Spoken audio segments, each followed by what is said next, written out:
Minutes in here on the Wednesday edition of On the Line. You just heard from Christian Griffin talking with Lee Scott Warrior interim head coach Mr. Jacob Osment as the Warriors take on the Glenwood Gators. You'll be able to hear Christian and Caleb on AU 100.3, but we head on up to 6A. We head down East University Drive to Duck Sanford Stadium in the home of one of the best teams in East Alabama, the Auburn High Tigers, and we speak with the head man of those Tigers, Coach Keith Etheridge. Coach, hope you're doing well, and does it feel real that we play football on Friday night under the lights? Thank goodness. I'm so ready, man. I've been waiting for this for a long time. It just seems like yesterday that we got put out in the semifinals, and I said, I got to get this bad taste out of my mouth.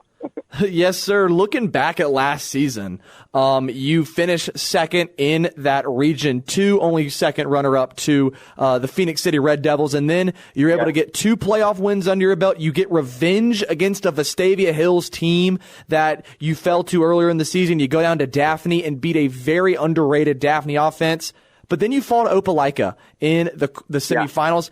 You said it left a bad taste in your mouth. What did you learn from the postseason last year that you're going to put into place this season? You just got to stay healthy. You know, a lot of it has to do with staying healthy and just not turning the ball over. And you know, we gave up points off of special teams, you know, in that game, and you know, turned the ball over, gave points up off of 2 turnovers. So you know, you can't do those things in the semifinals and expect to play for a state championship. So you know, we just, like I said, you know, we didn't play our best game, you know, and a lot of that had to do with Opelika. So we just, like I said, we got a little sour taste in our mouth. So we just wanted to get back out there, and you know, what better way to do it than to go to Duck and play another top 10 team to open the season. So we're just excited to get to play again. Right, Coach. And you look at kind of around this region here, with new coaches at Phoenix City, new head coach at Opelika with the Bulldogs. Talk to me a little bit about what challenges or what positive those bring for you as a head coach. Well, it's good and bad. You know, they hired 2 really good coaches. I mean, Coach Flournoy at Central and JD at Opelika. So, I mean, JC at Opelika. You know, we just, you know, both those are really good football coaches who have won other places where they've been, just class guys. So, you know, but it's a lot different in this region. You know, I think football's football, but you see so many great players week in, week out in this region. And, I think a lot of times you don't know how good all the teams in this region are until you actually got to line up on Friday night and play them week in, week out. We're talking with the head man of the Auburn High Tigers, Mr. Coach Keith Etheridge. And, Coach, switching gears now, looking towards this season, and you have a lot of new players at new positions. Specifically, I want to talk about this wide receiver room. In the conversations both we've had on air, off air, in our previews and such, you've talked about what guys can step up and be leaders in a room where you lose a little bit, but you have a lot of talent there. Talk to the people in Auburn Opelika and on our program about what you're expecting out of that group. It's an explosive group, man. You got Quez Johnson, you got Elias Holtzclaw, you got Stephen Payne, you got AJ Turnbow. You got Big Hampton. You got there's a lot of guys in there that can make plays, and a lot of guys who Whit Young's another kid that you're going to hear a lot about. I could go on and on. Tate is another kid that you'll hear a lot about. So we've got a lot of guys in those positions that can make plays. Not only go up and get the ball and make plays, but make plays after the catch. They are when they make a catch, they can turn it into 6 points if you're not on them. So that's always really good to have. We got some length there too, which we haven't had a lot of that in the past. We've had a lot of smaller, quicker guys. This group actually has some length to them, and I know Casey's excited to throw to these guys.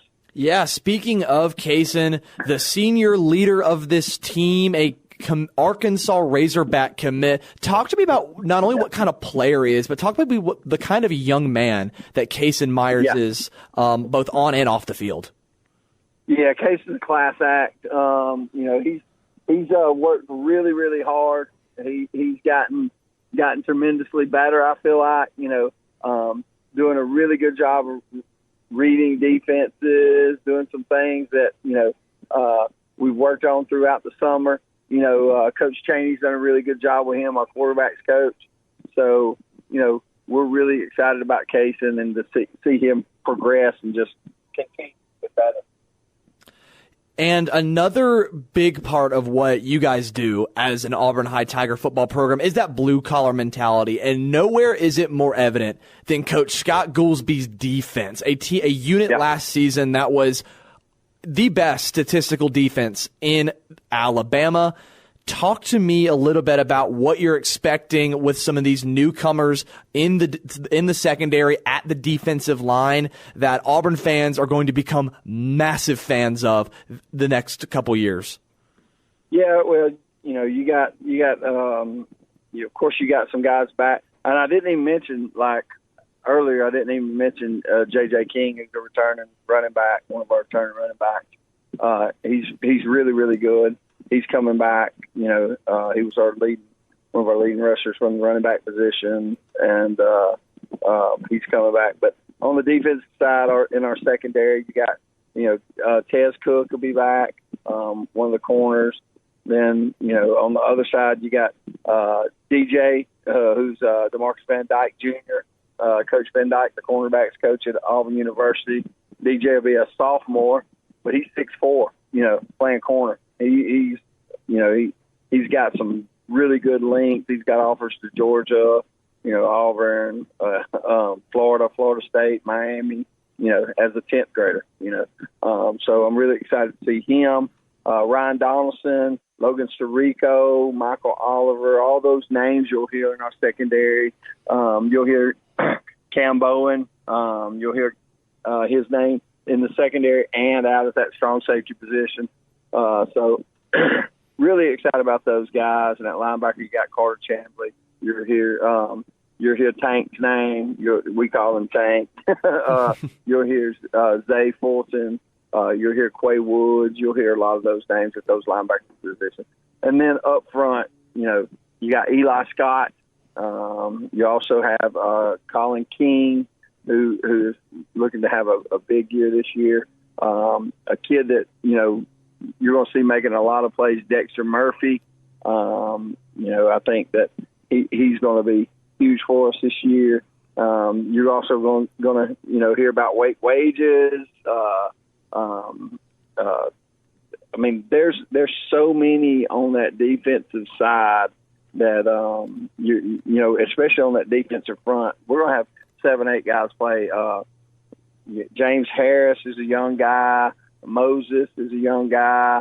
So I think that, all those guys are going to contribute. And then you got a couple other guys who are juniors that are going to have, I think, step in and have some big years also.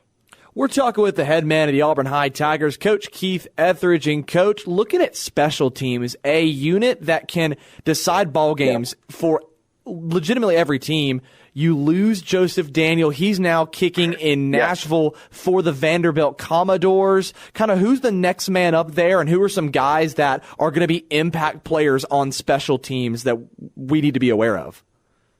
Well, we got one of the top 2 kickers in the nation in that 10th grade class. Andrew Fleegley, maybe the best in the nation in that 10th grade class. He kicked a 57-yard field goal last year in a JV game to win the game. Wow. At the end of the game. He's a kid that's going to kick it in the end zone. He's on kickoffs. You also got Zane Ariami, who's going to be a senior. He's a kid that is also solid back there. I mean, we've got a good group of kickers. We're still working on the snaps and the holding and all that stuff, but there's some guys who are really competing for those positions who are doing really good. So, I think it can be a strength for us.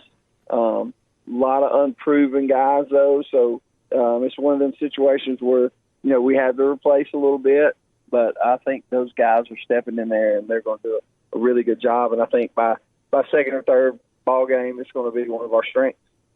Coach, you lose some players to college football. Carnell Jackson heading to Kansas State. You have Cam Creighton, another guy graduating playing, as well as the aforementioned Joseph Daniels. Talk to me a little bit about those guys and how excited you are that they're able to continue their football career at the next level.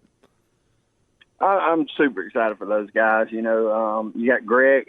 Greg's going on to play at Sanford. You got, you got Aiden, who's at Coastal Carolina.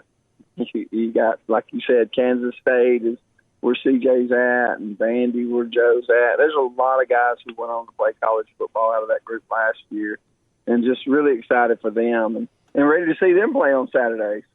I'm ready for them to kick off and get to go watch some of them play. And got former players like Braden Joyner, who will be in the Florida State uniform this year, be starting for center at Florida State. Drew Bobo, who's the starting center at Georgia. So we got guys. You got Mike, who will be a corner, starting probably a starting corner for Liberty. Pitts, who will be a D end at App State. So we got guys all over the place. Georgia Southern's got Peyton Plott, who's going to be one of the most electric kick returners probably in the nation this year, and play some receiver too. So, it's nice when you can turn on the TV, watch a game, and see guys that play for you out there, making plays on Saturday. For sure, Coach. Switching gears, looking at Friday, the Hewitt Trussville Huskies coming to town. This was a club that was top 3 out of that brutal Birmingham region last season, and I believe they finished second. They lost to Opelika in the opening round. What do you expect from Hewitt Trussville, and what do you hope that they do to make you adapt and learn a little bit more about your team? Well, I think that they're gonna, it's gonna be a great football game. They're gonna be well coached. They're gonna work hard. I'm looking for some guys to step up. The guy I'm really excited to see, on that defensive front. I'm ready to see Kylan Ross get in there and get him some playing time. See him move around in there and make some plays. I think Hewitt, they're multiple. They like throw it. They can run it. They got a quarterback who's really savvy. He's the coach's son. He's the head coach's son. So really smart young man who makes really good decisions. And he can pull it down and run it, or he can throw it. They got some weapons on the outside, guys who can take it to the house. Running backs, really, really good. He finds small creases. You don't get him for loss many times. He's got strong lean, and he does a good job of falling forward and making something out of nothing. So we got to be ready defensively, and I think that offensively, they like to do multiple things. They base out of a 3-man front, but they'll bring they'll line up and be 3-man front and bring 7 guys. So you got to be ready for anything with them. Their defense coordinator, Coach Talsman, does a really good job. So we just we got to be ready for anything, and I think our coaches have instilled that in our guys, and I think our guys are fired up, just ready to play on Friday night. Coach, one last question before we get you out of here. Fill in the blank for me real quickly. Auburn High School beats Hewitt Trussville if they blank. If they're more physical. We've got to be more physical. We've got to be flying them to the football on defense. We got to come off the ball on offense and establish the line of scrimmage. We got to run downhill, when we get the ball in our hands. And we got to, be more physical on both sides of the football. Eliminate turnovers, make sure that we don't get pre-snap penalties, just the little things. And effort and attitude, we talk about those two things every single day. Play with relentless effort and have a great attitude, be a great teammate. So I think those are the things we need to do, and not only this Friday night, but every Friday night. I think that's what it takes in this 6A ball, and that's what it's going to take in this region if we expect to be one of those playoff teams. Coach Keith Etheridge of the Auburn High Tigers. Coach, appreciate your time. I know you're a busy man getting ready for Toe Meets Leather at Duck Sanford Stadium on Saturday night. I appreciate your trip. Thank y'all for what y'all do for high school football. Go Tigers, and God bless. Yes, sir. Coach Keith Etheridge of the Auburn High Tigers. You can tune in and listen live here on Wings 94.3 with the Auburn High Sports Network. Jack Hutton, voice of the Auburn High Tigers, Rob Pate, and myself join him there. Pre-game show starts at 6:30. Kickoff at 7 from Duck Sanford Stadium between the Tigers and the Huskies. We're going to take a break and come back, and we'll wrap up hour number 1 here on the Wednesday edition of On the Line. Stick around.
Opelika in that opening round. Tonight, last year doesn't matter anymore, though. Weight room sessions are over. Summer workouts, 2-a-days, 7-on-7s, practices, meetings, predictions, and expectations. All of it over across the state of Alabama.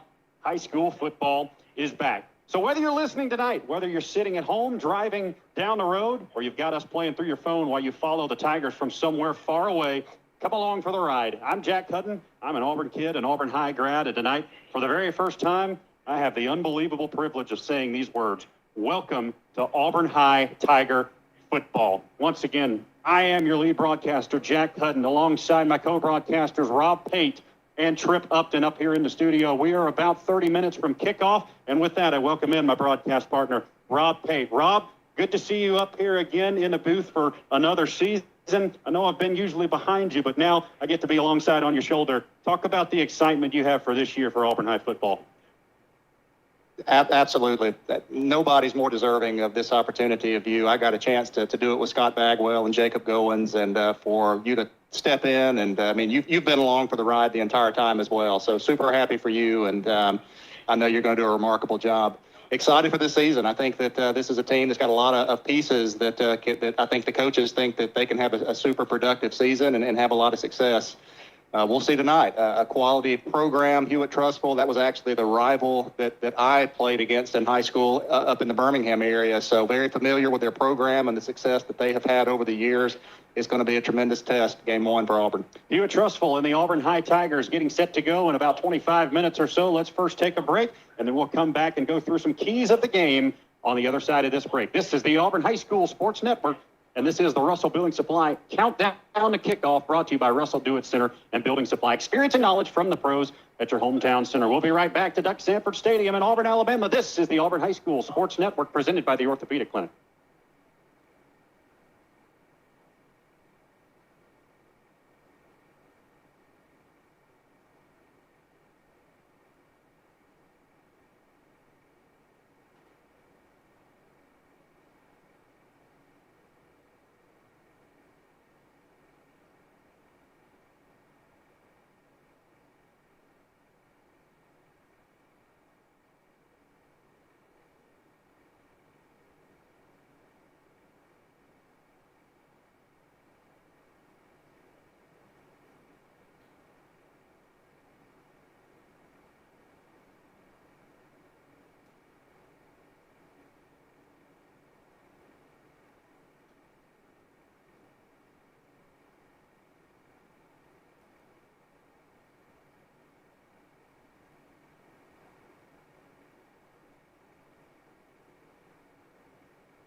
Welcome you back to the Russell Building Supply Countdown to Kickoff. Experience and knowledge from the pros at your hometown home center. Auburn and Hewitt getting set to go at the top of the hour. And now let's take a look at tonight's keys to the game, presented by the Googe Performing Arts Center at Auburn University. We head over to All-SEC linebacker Rob Pate to tell us about your key to the game tonight. You know, for me, protecting Casey Myers, the Auburn quarterback, he's an absolute stud. I mean, he's the engine to spark this offense and lead this team. I think you got to give him the time to find these new but super talented wideouts that he has. You got to give him the benefit of a running game. we got to protect him from having to carry the load with his legs. Let him find some space with his arm. And, I believe that if they can do that, this offense can score enough points tonight to allow this Auburn defense to find his footing with a lot of new players that I think you're going to hit on. Yeah, I think you're right. And the Auburn defense obviously has been so known under Scott Goolsby for the attacking nature. You've got the guys, especially in the defensive backfield, a linebacker core that always seems to fly around and make plays. I think it's the key to the game tonight for me is for Auburn to establish that. This is the opening game this season. You establish an identity pretty quickly against some of these big teams that you're playing. Hewitt, Trussville, Waxahachie next week down in Florida. You get Enterprise, Central. I mean, these are games that you got to be ready for. And if Auburn can go ahead and cement that identity, I think they're going to be well served to do that. Well, they got a system that really promotes that with a lot of just getting after the quarterback and kind of pinning the ears back. But you're right, that linebacking core, Carter Chamblee, Quay Woods, Cam Bowen, those are names that we haven't called a lot up in here in the broadcast booth, and so they're going to be called on to make a lot of plays here for this Auburn defense. Any keys tonight? I'm putting you on the spot here. Any keys for this coaching staff? First game, they've got a new season, a new roster to deal with here. Anything that coaches need to be on the lookout the first night of a season like this? I think that most coaches are just wanting to control the line of scrimmage, make sure that their guys are getting the push defensively on a hot night like tonight, that you've got enough bodies that you can rotate in. I know that's a concern for this Auburn defensive staff, is the depth of the defensive line up front, and do they have enough bodies to compete when it's really hot and you get into a four-quarter ball game. So being able to control the line of scrimmage, though, is going to be paramount. The sun's just peeking over the trees here at Duck Sanford. About 21 minutes until we get going here on the turf. And when we come back, we'll welcome Trip Upton to the broadcast for the first time as part of the Auburn High School Sports Network. We'll take a 2-minute break, and on the other side of this, we'll tell you all about the Franklin Tire and Auto scoreboard, as well as a couple of things going on around the state. Don't want to miss it. This is the Auburn High School Countdown to Kickoff, presented by Russell Do-It Center and Building Supply. Experience and knowledge from the pros at your hometown home center. Stay tuned. We'll be right back. This is the Auburn High School Sports Network, presented by the Orthopedic Clinic.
We are back here on the Russell Building Supply Countdown to Kickoff, and normally you'd hear my broadcast partner Jack Hutton right here taking you through what's going on across Alabama, what's going on here tonight. I'm Trip Upton, formerly of Auburn High Mass Media, where you can watch the game with all the fantastic footage from AHS Mass Media. Got to shout out those kids and Buck Jordan in the control room, helping us get this pristine audio and video out to the masses. The Russell Building Center Supply Countdown to Kickoff is brought to you by Russell Do-It Center and Building Supply. Experience and knowledge from the pros at your hometown home center. And it's time to do something that I just love to do. If you're as a lover of Alabama high school football, it's time to talk about what's going on across the state. We are focused on this game right here, but let's talk about some other things going on right now on the Franklin Tire and Auto scoreboard and look around the state. So we take to the skies, as my broadcast partner Jack Hood made famous, and we go back in time the last night. It started. High school football officially kicked off in the state down in Phoenix City. Thompson traveled down 280 to Central to take on the Red Devils and did not have any problems there. The Warriors win easy 41-14 thanks to a strong night to Alabama quarterback commit Trent Seaburn with over 300 yards and 4 touchdowns. Central Phoenix City moves to 0-1 in the Cody Fenoy era. Also on Thursday night, Vestavia Hill is a team that Auburn knows pretty well in a first-round matchup last season. They hosted the Parker Thundering Herd from 5A. Rebels roll on their home turf 32-14. Now we switch gears, come back to Friday Night Lights in Region 2. And we start down at Smith Station. Smith Station hosts the Northside Patriots from across the Chattahoochee River in Columbus, Georgia. Blair Harrison and the Panthers are looking to win back-to-back season openers for the first time since 2018-2019. We shift now down to the Wiregrass region, looking at the Wolves of Dothan. They look to weather the storm against the Bay High School Tornadoes from Panama City, Florida. Dothan looking to use these expanded 6A playoffs to their advantage. Again, because of reclassification, 7A is no more. We're right back to 6A, and that's the top division with an expanded playoffs. Dothan looking to make the postseason for the first time since the 2023 fall season. Moving across the Wiregrass to Enterprise, the Wildcats host a dangerous Pike Road team out of 5A. Coach Ben Blackman defeated the Patriots last season 24-17. Moving up now to the capital city, Carver Montgomery, the 4th place finishers in Region 2, look to continue their inner city dominance in the Crampton Bowl against Percy Julian. The Wolverines dominated this in-city matchup last season, 39-6. Rounding out Region 2 for tonight, Jag travels to Irondale to play Shades Valley. The Jaguars looking to match their 2025 win tally with a win tonight against the Mountain East. The Opelika Bulldogs off tonight. They take on the Hoover Buccaneers next week. Let's look across this state, across all classifications, and see what the biggest games are in the state. It starts in Clay Chalkville. The champions of the former 6A, now 5A, they travel to Fairburn, Georgia to take on a loaded Creekside Seminole squad that won the Class 4A title in the Peach State last season. Both teams went 15-0 last season, but only one can win this top 100 nationally ranked showdown. If you remember, Clay Chalkville defeated Thompson last season, the champions of 7A, and they did that convincingly at their home turf. Looking locally, Lochapoka, the 10th ranked team in 1A, they host the Lynette Panthers, a squad coming off a loss in the state championship game last season. If you remember, that was to Coosa Christian and Rush Probst. Former region foes, the Panthers won easily last season, 41-7, but the Indians trying to restore some Proca pride on their home field. The Hoover Bucks, they host the number 5 team in 5A, Muscle Shoals. The Buccaneers hosting them, getting ready for Opelika next week, a 6A matchup. And then a major matchup, if you're like me, if you're a sicko that loves high school football, on Saturday, the Columbia High School, the losers of a past 101 games, have an opportunity to beat a 2A squad in the Greensboro Raiders. Head coach Sammy Coates looking to stiff arm that 10-year losing streak on Saturday night. Then, up East University Drive, the Lee Scott Warriors host the hated rivals, the Glenwood Gators, in the 45th matchup between those two teams. Once we're done here at the Duck, tune in to the Lee Scott Sports Network over on AU 100.3. Catch up with Christian Griffin and Caleb Robertson on the call there. Again, once we're done at Duck Sanford Stadium. That local scoreboard update brought to you by Franklin Tire and Auto. Friendly service from Franklin since 1970. East University Drive in Auburn. And when we come back, we'll sit down with the head man of the Auburn Tigers, Coach Keith Etheridge, and get his thoughts on this matchup right here. We'll be right back here on the Russell Do-It Center and Building Supply. Countdown to kickoff continues after a quick timeout. This is the Auburn High Sports Network, presented by the Orthopedic Clinic.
Here are tonight's starting lineups presented by Auburn Bank. Their local team stands ready to discuss your financial needs and goals. Auburn Bank, champions of you and a proud sponsor of Auburn High football. We start with the offense and the head man, the quarterback, number 15, the senior, Kason Myers. Going down to the running back position, the senior, number 2, J.J. King. Looking at the wide receiver room, we start with the senior, number 11, Quez Johnson.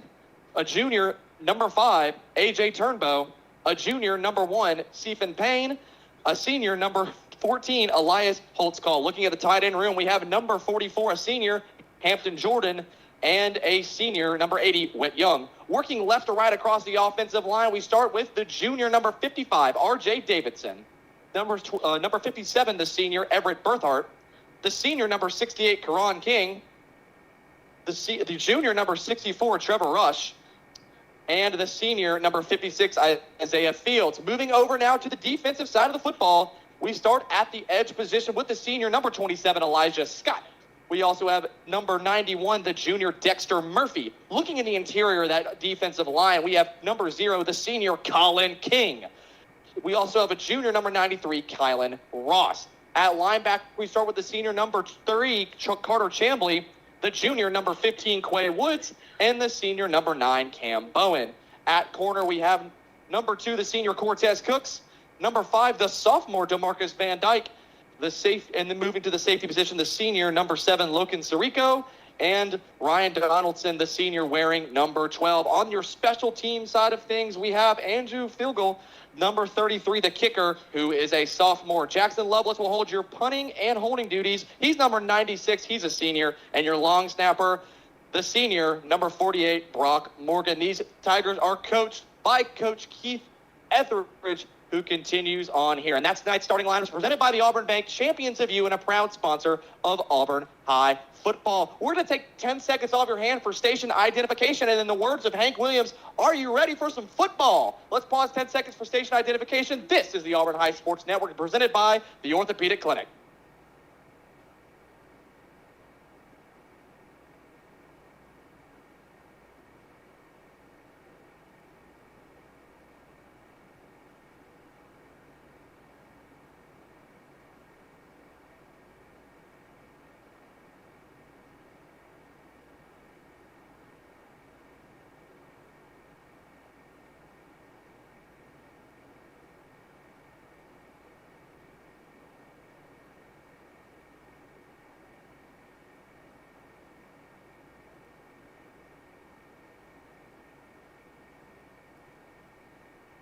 And as the Tigers take the field, it's time to send you to your game crew. Jack Hutton, the voice of the Auburn Tigers. Rob Pate on color commentary. I'll be back to give you stats and drive summaries. Welcome to football season, folks.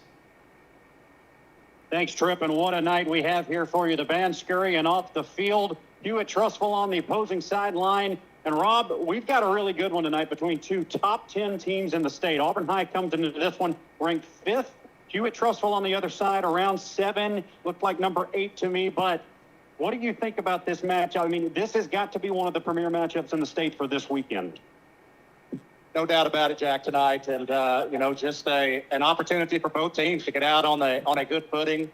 Really interested there that Auburn won the toss and elected to defer. And, Auburn probably has more questions on their defense than they do their offense. So starting the season, allowing Hewitt to have the ball, this defense has a chance to set the tone right here to get the season started. Here comes Auburn High out to kick this ball off in the black jerseys with the white numerals and the blue trim. They've got the white helmets up top with that beautiful blue A and the white pants with the blue and black striping. Hewitt, on the other hand, in the Stormtrooper whites with the red piping across everywhere and the red numerals. We are just about set for football here at Duck Sanford Stadium. The Auburn High School 2026 season getting set to go. Andrew Flagel will kick it off. He will approach, ball in the air, and we're underway here at Duck Sanford Stadium. Trussville will take it at the goal line. A bobbled snap, but picked up by 16. He'll run it out to the 15. There's that Auburn High defense to corral him and drag him down at the 15-yard line. Auburn High does well with the special teams coverage that time as they get all the way down and take down that Hewitt Trussville ball carrier quickly. Yeah, Logan Sirico comes down and makes the play. This Hewitt offense is going to go fast, so it's going to be very difficult for Auburn defensively. Got to get up, rally to the ball, and be prepared for the next play to be put in motion. Tripp gave you the starting lineups just a moment ago. You've got a couple of really big-time corners here for the Tigers. DeMarcus Van Dyke on the far side, Cortez Cooks down here at the bottom. If you were watching it on AHS Mass Media on YouTube, you can see that here. Hewitt comes out in a bunch set, and now we'll send all receivers to the right side. They've got him on this close side of the field. The snap from Floyd. He'll throw across the middle, too. That's number 12 who makes the catch, DJ Hall, and he's got it up for about an 8-yard gain. A nice little slant play to open the game for Hewitt. Yeah, that seam has always been kind of a void area for the Auburn defense, and Hewitt attacks it on the first play of the game. They get nice pickup on first down. Looked like the stop was made that time by Cam Bowen, the linebacker. Snap to Floyd as Hewitt goes quick across the middle again, and they've got a wide open receiver. That's number 20, Cody Lilly, who takes it all the way down inside Auburn territory. He may go all the way at the 25, 20, 15, and pulled down by Logan Sirico. Hewitt Trussville is able to get a long gain there as they get it all the way down inside the Byron Smokehouse red zone, and Auburn High gives up a big gain. Yeah, Logan Sirico finally chases him down and picks up the tackle inside the 10-yard line, but really testing those linebackers and safeties out of the gate. Floyd fakes the handoff. Now we'll go up the middle. Brought down momentarily. No, he stays on his feet at the 5, all the way down to the 4-yard line. A 6-yard gain by Jack Floyd. He's able to take the keeper up the middle, and he sets up Hewitt for a 2nd and 4 at the goal line. You know, if you remember, we saw Vestavia Hills last year with their tight ends really hurt Auburn up the middle, seam routes, tight end delays, and Hewitt comes in on the second play of the game and does the same thing. O'Neal and Price down here towards the side. They give it up the middle, and there's that Auburn defense coming through. Eli Scott brings him down in the backfield. Yeah, Eli Scott, I mean, he may be the difference maker on this Auburn defense this year. Last year was just an absolute stud off the edge with 14 sacks. Hewitt lines up quick on 3rd down. Colin King comes off the field. They try a hard snap, and Auburn stays onside. Now they look over to the sideline for the play. That Auburn defense needs to bow up here on 3rd and 7. 3rd and goal to go from that 7-yard line. Can Auburn keep Hewitt Trussville out of the painted grass to open the season? Here's a snap to Floyd. Roll out to the left side. Looks like he's got a hold of the 5, and he's in. Touchdown, Hewitt Trussville. Yeah, he's a gamer. I mean, that's the coach's son, and, just I think that's a quarterback rollout the entire way. I don't think he ever thought about passing that ball. And gets and breaks contain out there on the left side and goes untouched into the end zone with a great drive. That's what we just talked about. It was interesting for me that Auburn wanted to start with the defense when you're kind of known to be prolific offensively, and Hewitt makes them pay on the opening drive. Hewitt's extra point is up and through the uprights. It's 7-0. Huskies on top of the Auburn High Tigers. So Auburn High gives up the first drive touchdown. Tigers will have to come out with Kason Myers in this new look offense and try to answer back. We'll take a break. This is the Auburn High School Sports Network presented by the Orthopedic Clinic.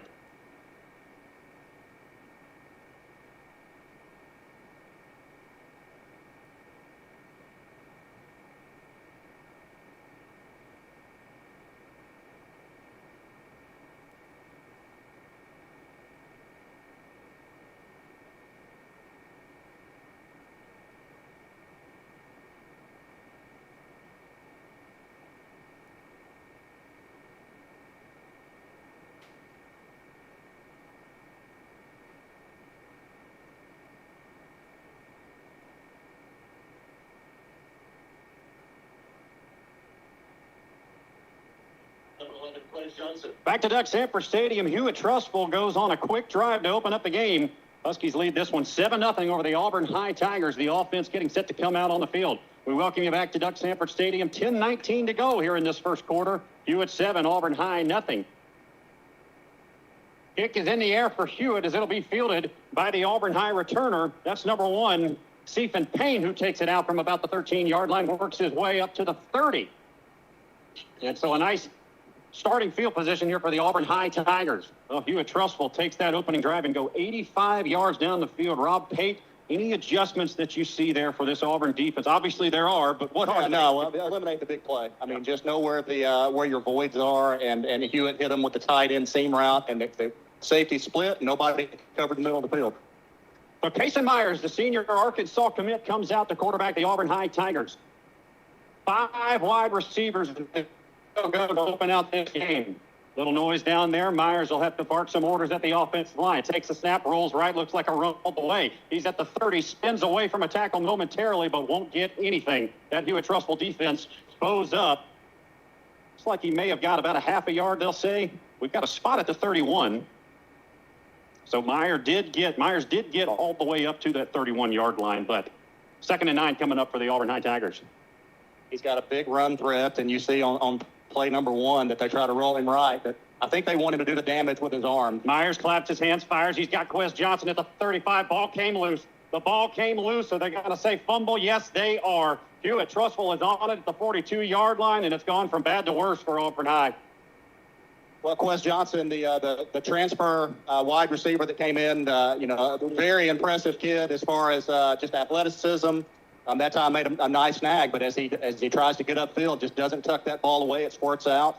And Hewitt right there with a second play turnover, ball on the Auburn side of the field, and a chance to really put Auburn in a hole here. Adrenaline might be a little high for the Tigers right now, Rob. Think there's any validity to that at all? No doubt about it. I mean, you're in front of your home crowd, first game. I mean, all these guys are just bathed in it right now. So Hewitt Trussville offense back out. Floyd taking the snap, rolling left. He'll fire it deep down the field. And there was DeMarcus Van Dyke on the coverage that time. I think that ball was a little bit out of the reach of the wide receiver, number 18, Riley O'Neal. But Auburn forces a stop, 2nd and 10 coming up. Yeah, quarterback Jack Floyd rolls to his left that time and tries to get enough on it. I tell you, DJ Van Dyke out there, number 5, the Auburn corner at almost 6'5". I mean, just almost one-handed intercepted that ball. Floyd, another snap, run all the way. We'll take it over the right side, and a nice play by Logan Sirico coming up from that safety spot to take him down, but not before Floyd scurries for 7. It'll set up 3rd and 3. If you're Hewitt, that's what you want. 3rd and manageable right here. They get it on a quarterback run, big hole. Linebackers that time nowhere to be found for Auburn, and Logan Sirico has to come up and make a shoestring tackle, or else Floyd is off to the races. Huskies will slow things down here. 9 minutes to go in the first quarter. 7-0 Hewitt Trussville already on Auburn. They'll speed to the line now in an ace formation with a bunch tied in over on the right side, and he dropped the snap. Looks like the Huskies may have fallen on it, but it'll set up 4th and intermediate at the very least. So a break for Auburn there, Rob. Oh, no doubt about it. I mean, that time bad center quarterback exchange, but Hewitt going to line up really quick on 4th down in no man's land at the 36-yard line and go for it. 4th and 6. Floyd will take the snap. Now he drops back. That defensive rush is coming, and he finds Cody Lilly down the right side of the field. Oh, Floyd was just ahead of that Auburn High blitz, and he finds Lilly for the first down inside of Iron Smokehouse red zone to the 14-yard line. And once again, it's a tight end getting vertical on this Auburn defense. Tight ends were the Achilles heel for Auburn in a couple of games last year. And that's the onus on these linebackers to have to run with their responsibility. Floyd claps his hands with a man in motion. We'll jet it off on the pitch play. And there is Elijah Scott on the opposite side of the field making the tackle. That's a nice play by the Auburn defensive end. Yeah, huge play. Being able to use his hands, chuck the block. Left tackle for Hewitt had Eli Scott, and he's able to shed him and make a nice tackle. Auburn needs to get off the field here with a field goal attempt. 8:06 left to go in the first quarter. Hewitt 7, Auburn nothing. The Huskies driving and in the red zone to start things off here. They went 85 yards on their first drive. They're trying to go 42 this time if they punch it in the end zone. Couple of men in motion. Now a heavy set to the right side. Here's Floyd rolling that way. He'll find number 3. That's Dylan Price right at the 5-yard line. Are they going to say first down? Auburn may be holding him to 3rd and inches here. Let's see what the call is. It will be a 3rd and inches. So can the Auburn defense bow up here? Snap to Floyd. He'll keep it around the right side. Floyd all the way into the end zone. Touchdown, Hewitt Trussville. Hewitt just kind of having their way right now, running fast. Auburn trying to substitute.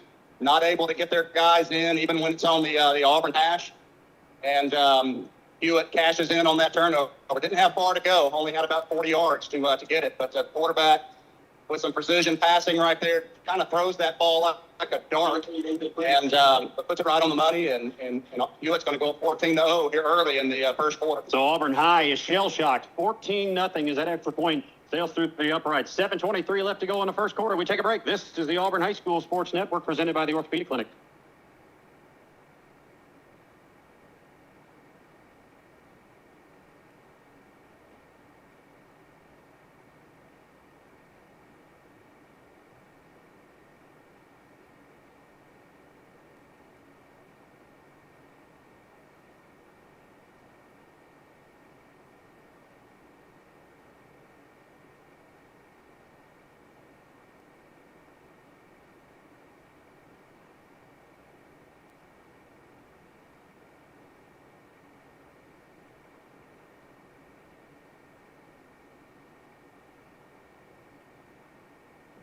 welcome you back to Duck Sanford Stadium, and unfortunately, we wish we had better news. Hewitt Trussville on top of Auburn High, 14-0. They'll stop play as the kickoff sails through the air and into the Auburn end zone.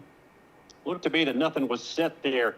We welcome you back once again. 7:23 left to go in this first quarter with our score 14-0 Hewitt. I'm Jack Hutton, joined by Rob Payton, Tripp Upton up here in the booth. Rob, let's talk about this, man. Hewitt jumps out to a 14-0 lead. Let's flush that. What does Auburn need to do from this point forward, not looking back, to get back in this? Well, first off, you got to talk to your quarterback and say, hey, listen, go out there and tell your guys, it's 14-0. We've run 2 plays on offense. Okay, we have not had the possess the ball and have an opportunity to put our stamp on this game yet. And so Auburn needs to obviously keep it close, have something on this drive that's a little bit prolonged, and allow this defense to figure out on the sidelines as they gather and watch film. Let them try to diagnose where they're getting hurt, which is tight ends and quarterback run plays, and see if they can come up with a scheme to get that fixed. Elijah Callaway back to receive the kickoff, and it'll go into the end zone, so the Auburn High offense will be set up to start things out on their second drive of the game at the 20-yard line. And just as Rob mentioned, time for this Auburn offense to put something together. Myers will come out with 5 wide as Auburn sends 3 to the right, 2 to the left. Myers in the gun. Snap. Little under route over here to Holtzclaw. Makes a move at the 25 up to the 26-yard line. He goes. It's a 6-yard gain, so right out of the gate, positive yardage on first down. Yeah, Holtzclaw, another kid that transferred in here senior year, and a guy that I think is going to catch a lot of balls this year in that slot position. Nice job on first down. Auburn quick to the line now, 2nd and 4. Myers takes the snap, throws the little bubble screen over here to the left side, and nothing doing there. The Hewitt Trussville defense corralled in on that one. That looked like number 1, the wideout Stephen Payne with his first catch of the season.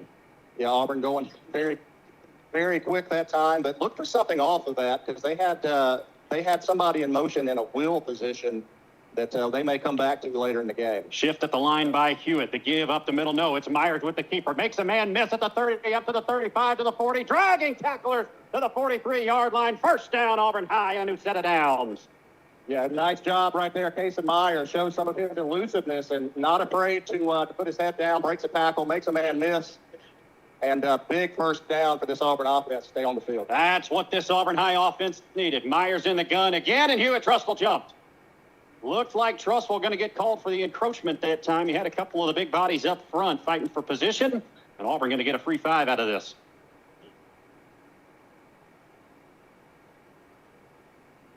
It is encroachment, and Auburn will be set up with a 1st and 5, so a little positive momentum here for the blue and white. Gives you an opportunity to kind of go a little bit deeper into your play bag at midfield. You got a free 5 yards. Myers takes the read option again. Oh, and he slipped. Looked like he had a hole moving up around midfield. We're going to say no gain on that one. Maybe a half a yard there as he gets up to about the 49.5. So 2nd and 5, it'll stay. Yeah, tried to cut that ball up inside the block of Whit Young, the tight end, out here on the edge. And if he'd have just stayed outside that time, I think he might still be running. Across the middle goes Holtzclaw. Auburn thought that Hewitt Trussville jumped. Officiating crew disagrees, and now Auburn will settle things back down. 17 on the play clock, now 16. Casey Myers communicating the play to his receivers outside. Whit Young helps him out over there on the far side. Now Myers back in the gun with 8. 7 on the play clock. Here's the snap. Myers dropping back. Going to throw right side. There is number 5. That's the receiver, A.J. Turnbow, who pulls it in. Looks like he's going to be a little short of that first down marker, though. It's going to mark him 2 yards short. 3rd and 2 it'll bring up. Yeah, A.J. Turnbow, a big body, a kid that has a basketball background, but makes a nice catch. He slipped that time, too. We've seen Auburn slip on back-to-back plays, which shouldn't happen when you're the home team, but puts them in 3rd manageable, 3rd and 2. 3rd and 2 is what has become a pretty important drive. Myers up the middle, finds a seam to the 40, to the 35, spins off another tackle to the 30, and all the way down to the 28-yard line. Bang, what a run by Casey Myers as he gets inside Hewitt Trussville territory. Yeah, both quarterbacks showing you the importance of their legs and the unaccounted for ball carrier when the quarterback is the guy. I think they're going to go to a mandatory water break here. So a heat timeout. We'll take it with them here on the Auburn High School Sports Network. 14-0 Hewitt, but the Tigers driving and in Hewitt Trussville territory. We'll be right back. This is the Auburn High School Sports Network presented by the Orthopedic Clinic.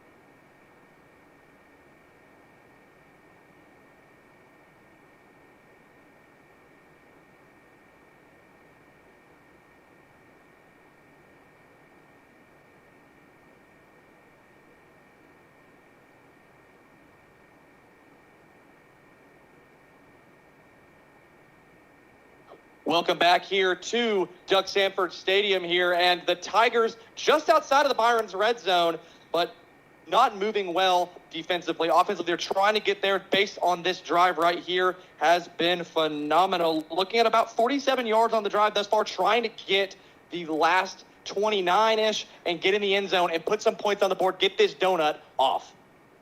Thanks, Tripp, and we appreciate you keeping statistics back there. That's a tough job that you're doing. I know it pretty well, man, so appreciate everything you're doing back there. Kason Myers and this Auburn High offense coming back out. They have stayed in this 5-wide formation a lot so far. And Rob Pate, as we pause again for another break in the action, Auburn seems to be moving the ball a little bit better. What are they doing well here to go down the field? Well, the offensive line is given some time. That's you got 2 new starters up front. Kason Myers has shown his ability to make things happen with his legs, and just the importance of the quarterback runs for both teams have been paramount. Myers in the gun will keep it again, and he's wrestled down by the Husky defense. They get back there that time. They had Jaden King in motion coming from right to left, but Myers chose to keep it and was brought down pretty quickly. Yeah, and Jaden King, a kid that needs some touches. You know, I mean, it's almost the end of the first quarter here. He still hasn't had a carry, and, he's a kid that's explosive. There he finally gets the ball. Give to King, slips through a hole up the middle to the 25, still dragging tacklers up to the 24-yard line. He sets up third and manageable. And, Rob, that's something we talked about Coach Keith Etheridge with.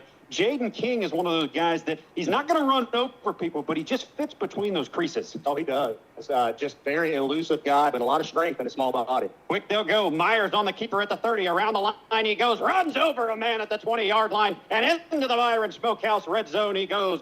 Byron Smokehouse, an Auburn tradition for over 30 years. Kason Myers has been phenomenal with his legs on this drive, Rob Pate. Oh, absolutely. And a great job over on the left side by Rajon Davidson, also Everett Burkhart. And I saw Whit Young making a fantastic block to spring Kason, who ended that with authority. Kason's a big kid. I mean, he's every bit of 6'3". They'll send a man in motion now across the middle he goes. There's Turnbow at the 10-yard line. This Auburn offense starting to work now. It'll set up a 2nd and short. 2nd and 1, maybe 2, is Auburn knocking on the door of that end zone. Now what you got to do, if you're Auburn, you got some of these young receivers, Stephen Payne, A.J. Turnbow. These guys are very athletic, not very experienced. You got to make sure they hang on to that football down here in the red zone. Payne, Holtz-Claw at the bottom. Turnbow up top with Young in there at tight end. It'll be a pitch play to the left side. King's got it at the 10, cuts it up field to the 7 and brought down right there. It's a first down, Auburn High. 1st and goal from the 7 coming up.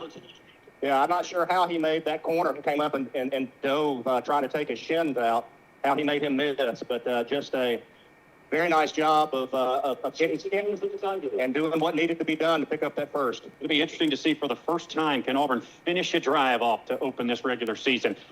Jaden King up the middle at the 5 to the 4. 3, 2, 1. Is he in? Just short goes Jaden King. But Auburn will be set up 2nd and goal right on the 1-yard line. Yeah, running right over the blocks of Karan King, Everett Burkhart, Trevor Rush, those guys right there in the middle getting a good push. Auburn goes with no running backs. Will they keep it with Kason Myers? Up the gut he goes, pushes the pile. He's in! Touchdown, Auburn! Touchdown, Auburn High! Kason Myers up the middle, punches it in for the first Tiger touchdown of the season. 14-6, Hewitt leading.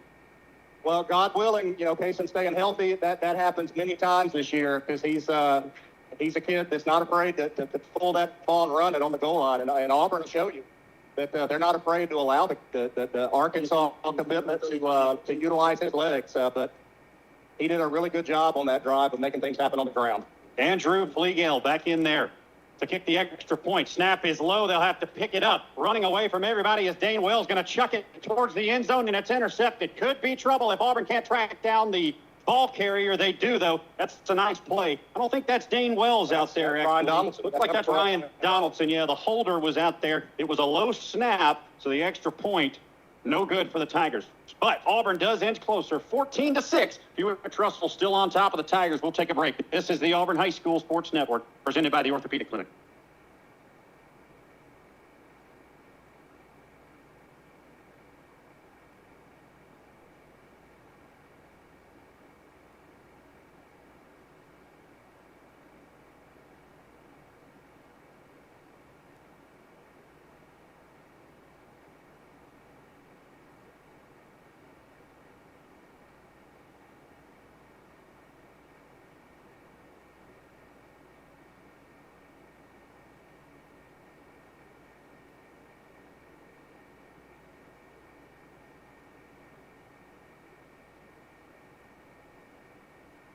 14-6. Hewitt on top of Auburn High, but the Tigers are able to trounce down the field and punch it into that painted grass. And they've gotten this one back to a one-score game. 2:53 left to go in the first quarter. Auburn High and Hewitt Trussville right here on Wings 94.3. We welcome you back to the Auburn High School Sports Network for Auburn High, just getting their season underway. Jack Hutton, Rob Pate here with you in the booth with Trip Upton behind us. And the kick is away by Andrew Weigel. Into the end zone it goes. It'll be a touchback. And with that, we send it over to Trip Upton for our first drive summary of the year. Trip, tell us about that drive that Auburn just went on. Yeah, Jack, that's 76 yards right through the mouth of Hewitt Trussville. It was helped out by a big run by Kason Myers on 3rd and short. Thanks to that, it's just run. Jaden King and Kason Myers 1-2 combination gets them in the end zone for 6. So luckily that is 6 as Auburn does not get the extra point, but they do get that 6 on the board, and that's big from the fact of Auburn was down 2 scores in this game. They punch it back to 1. Let's see if this defense can get a stop now. Jack Floyd in there has been phenomenal so far. Up the middle goes that Hewitt Trussville running game. That's number 2. I believe that's Daniel Williams who gets the carry. Pops through for 6.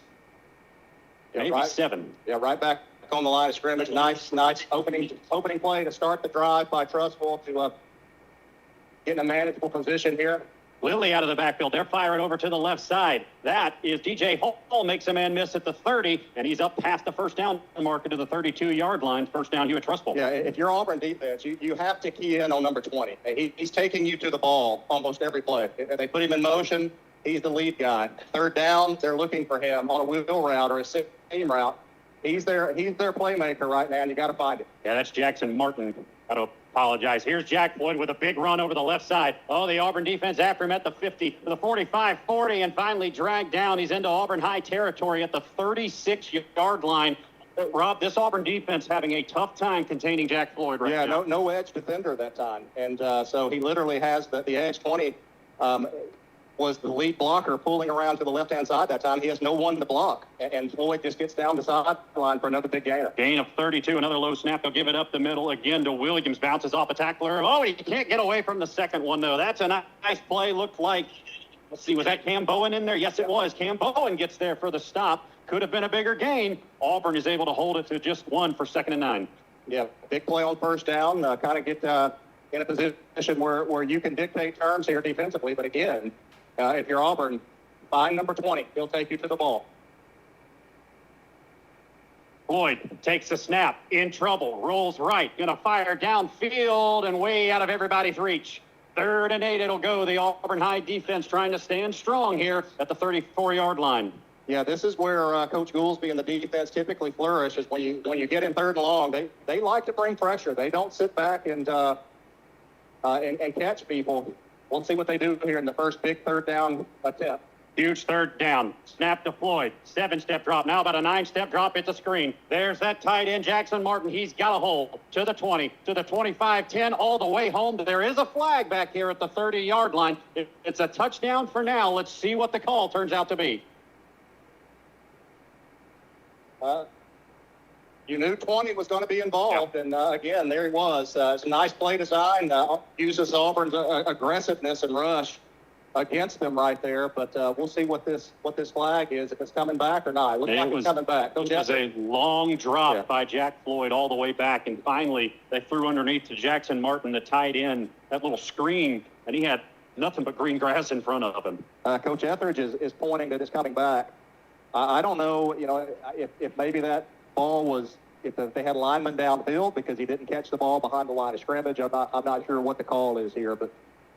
And the linemen were in front of him when he they're waving it off. They'll wave it off.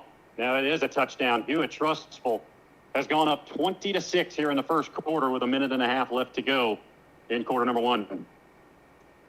So just like that, Hewitt Trussville erases that Auburn High drive that they just went on. And they find themselves up 14 again. PAT is up and good, 21-6. Hewitt Trussville leads it. We'll take a break. This is the Auburn High School Sports Network presented by the Orthopedic Clinic.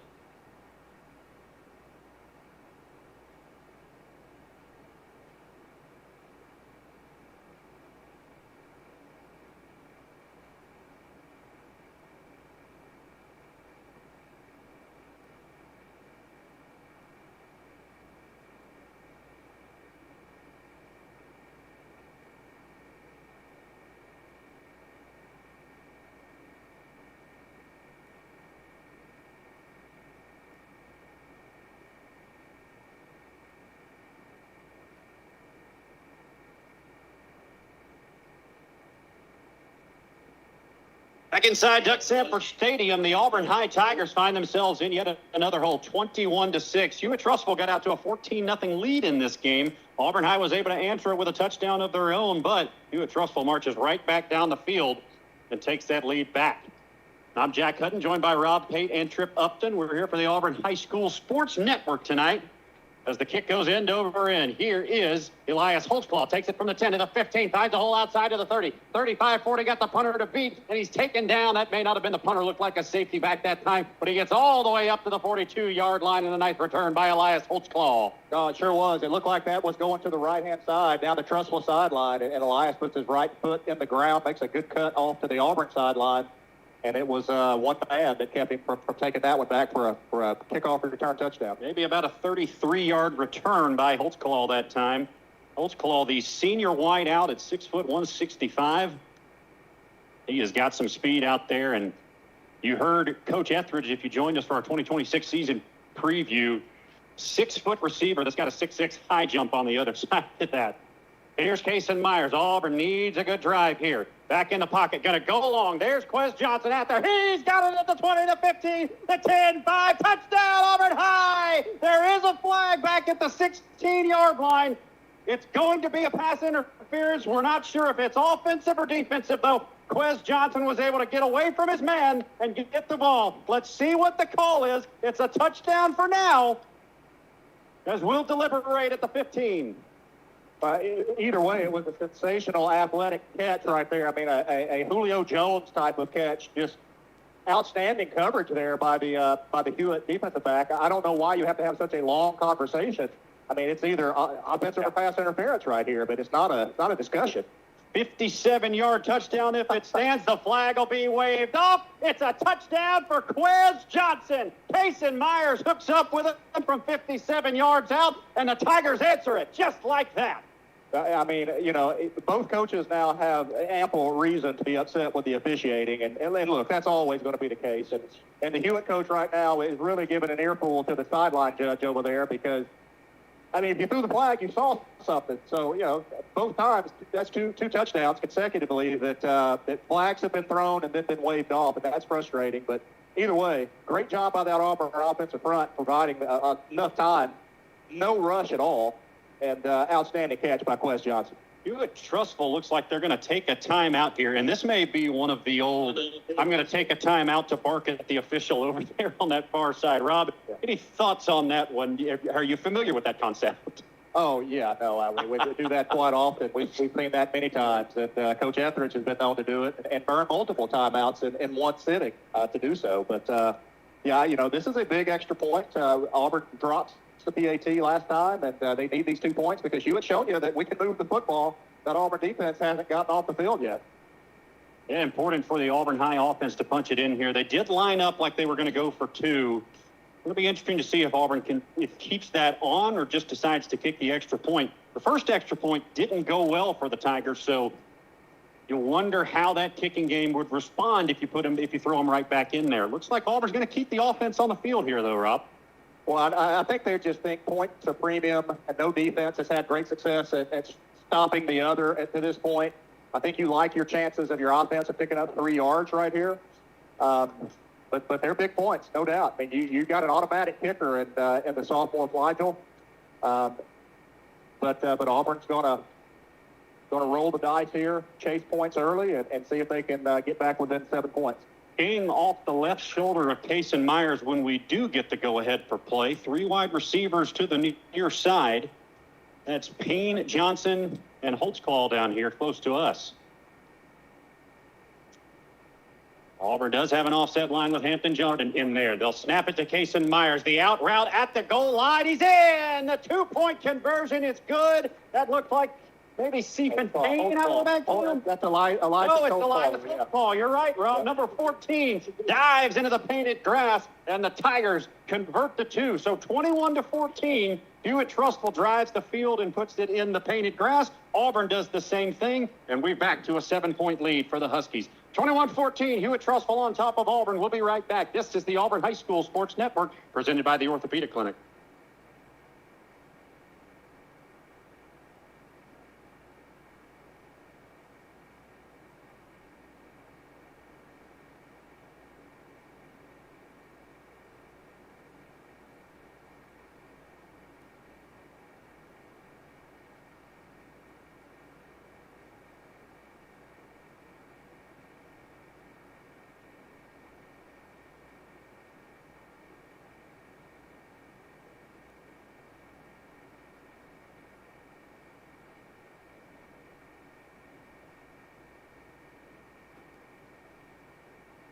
Defense optional in this one so far. 107 left to go in the first quarter. Hewitt, Trussville 21, Auburn High 14. Tigers have gone on a couple of drives thus far. We'll tell you about this second one in just a moment, as this one is booted through the back of the end zone by Andrew Flegel. And we head over to Tripp Upton for a quick look at the Franklin Tire and Auto scoreboard and a drive summary for you. Yeah, drive summary, pretty easy. One play, 57 yards. Quez Johnson makes it look easy for the Tigers. A quick score. The Gators of Glenwood up on lead 7-0 out at Judd Scott Field. And Jag High School still tied with Shade Valley 0-0. We'll get you more as the game goes on. Thank you, Tripp. Appreciate you manning the scoreboard back there for us on the Franklin Tire and Auto score. Running the whole operation back there. 107 left to go here in the first quarter. The Auburn High defense comes out. Have not been successful with a stop yet tonight. Floyd will give it up the middle to Williams. Spins off the tackler to the 25. And again, just a big chunk of yardage on the first down carry, Rob. Yeah, just a lot of wiggle room there in the middle of that Auburn defensive front. Those guys have to hold their ground. They've got some young guys in there playing snaps for the first time, but they've also got some guys that have played a lot of football. Colin King, man, at nose guard position right at the weight. They just played a lot of football. Elijah Scott played a lot. But they've got to protect those young linebackers and pick up blockers. Snap by Floyd.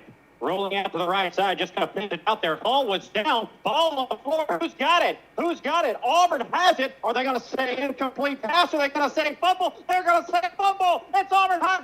Ball going the other way. There's also a flag on the play back in the Trussville. I do see it, yeah, back inside the 20-yard line. So a lot to sort out here. Auburn High has the ball for the moment. Let's see what the call is. It is a holding on Hewitt. Auburn High forces the turnover, and they set up inside their own 30-yard line.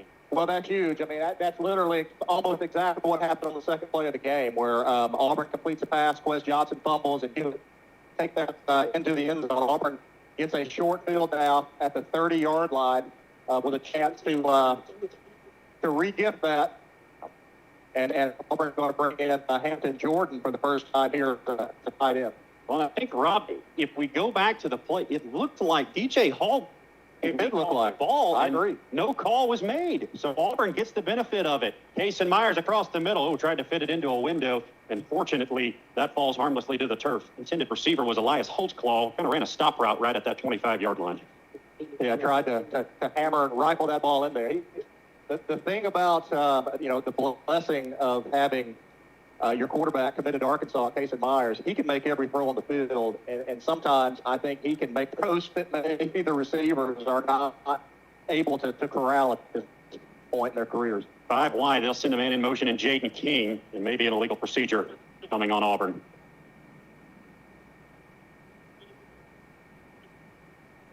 Didn't see who jumped that time, but it will be a false start on Auburn High. That'll set up 2nd and 15 now.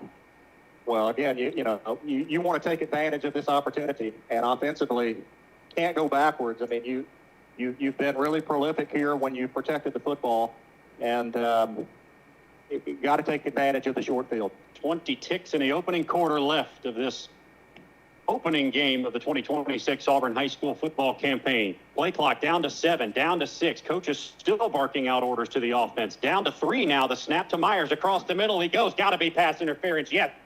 It'll come in from the back, Judge. But Jaden King was held as he came right across the middle. And Auburn's going to be a beneficiary of a call there.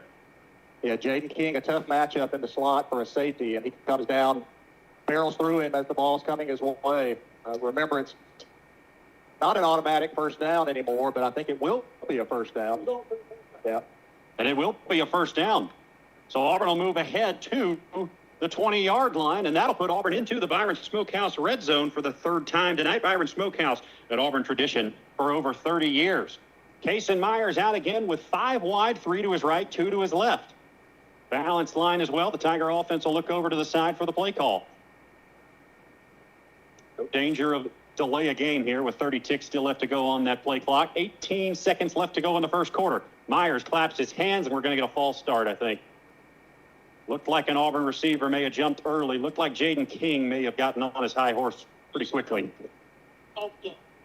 Really not any way that's excusable. And Auburn will bring in a receiver as retribution for, the jumping off sides there. But, I think that when you've got a gunslinger like Kason Myers, you want to get that extra step because man, if I can just get a little separation, he'll get that ball to me, and I have a potential to make a big play. 1st and 15. Myers takes a snap, drops back. He's got a receiver out there. That's A.J. Turnbow. Goes up and makes the catch inside the 10-yard line. Oh, what a catch by A.J. Turnbow. The junior goes up and snags it out of the air. Oh, outstanding catch down on the sidelines, and does a great job controlling his body, bringing those feet down in bounds right there, and being able to – he's going to have to come out because his helmet got knocked off. But outstanding hands, A.J. Turnbow. And with that, that'll do it. The clock will run out here in the first quarter, so Auburn High will have to travel the length of the field to try and punch this in on the other end. Hewitt on top of Auburn High, 21-14 at the end of the first quarter, but Auburn High knocking on the door to try and tie it up. We'll be right back. This is the Auburn High School Sports Network, presented by the Orthopedic Clinic.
We're back here on the Auburn High Sports Network, presented by the Orthopedic Clinic, and we head straight to the local Franklin Tire and Auto local scoreboard. Looking across, we're in a weather delay in Dothan. The Bay Tornadoes brought the weather. Bravo nice full tied 7-7. Clay Chalkville up 10-0 on Creekside. Now back to the action. Thanks, Trip, for that update. We'll get a little more here as we start the Troy Bank and Trust second quarter. But first, Auburn on the pitch play. There's Elias Holtclaw, comes across from the right side, grabs it, and gets down to about the 5-yard line. Auburn does likes to many times attack that perimeter into the boundary. And it's kind of unorthodox, but I think that their thought is they can put more people in there than a defense is willing to provide bodies. But that time Hewitt does a good job of just bottling that up. Second quarter action, tonight's game presented by Troy Bank and Trust. Kason Myers with it up the middle. No, he'll give it off to the right side. Around right in goes Quez Johnson. Sticks that ball out. He's in. Touchdown, Auburn. The third touchdown of the night. Second for Quez Johnson. And it inches Auburn in within 1 point of the Husky lead. Well, making atones for that early miscue with the fumble on the second play of the game. Quez Johnson now with a massive catch and now an outstanding physical run there for a touchdown, showing just how big of an impact he's going to have on this Auburn football team. Very quickly, the Troy Bank and Trust second quarter starts with a Quez Johnson jet sweep pass. I guess you want to say kind of a jet touch pass from that left side around right in. Here's Joseph Figler. This is Andrew Flagler in for the extra point. Up and through the uprights and good. And Auburn High has tied it up after being down 21-6 earlier. They've made it to 21 all ball game. We head to another break here on the Auburn High School Sports Network, presented by the Orthopedic Clinic.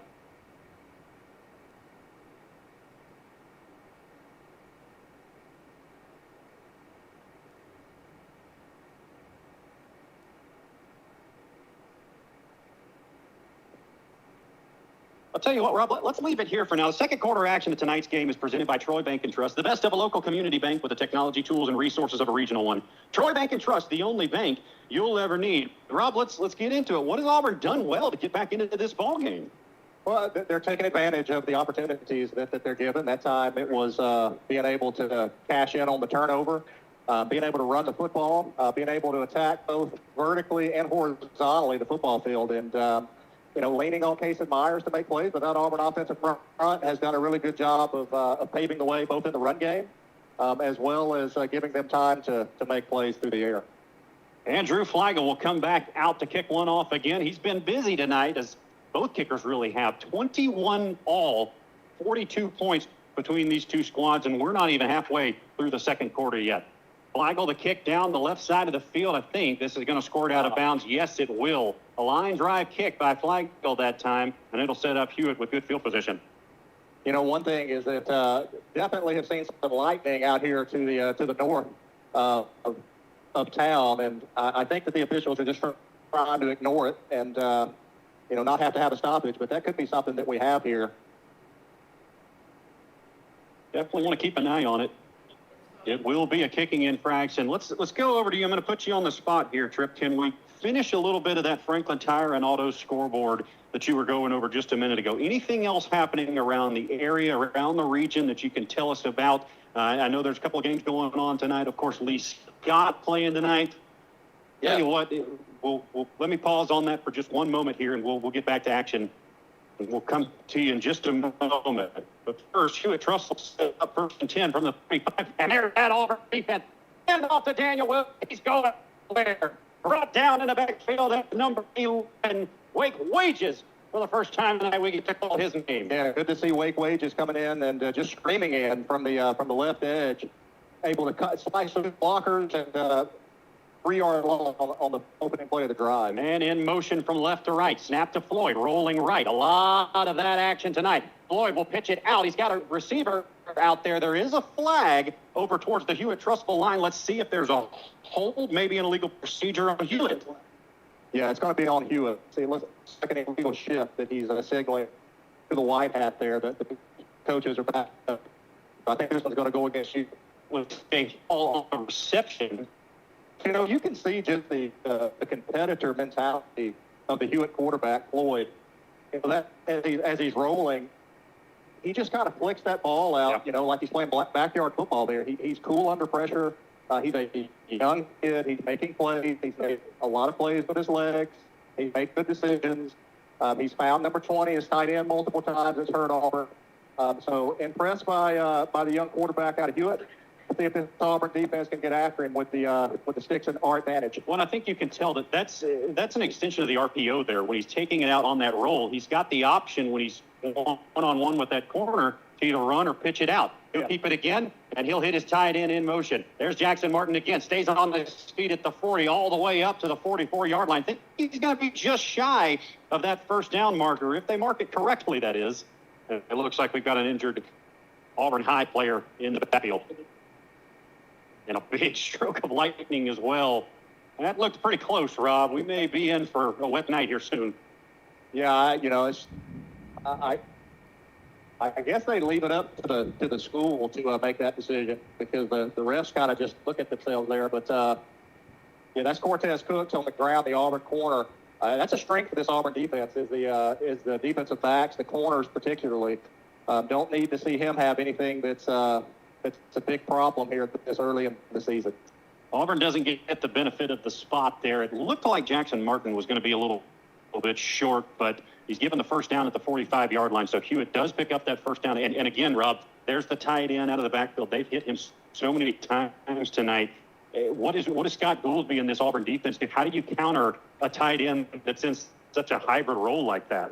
Well, I mean, you could go man-to-man and put a guy on him everywhere he goes. I mean, that's definitely an option. Hewitt has shown that, that's their tendency is to go to 20.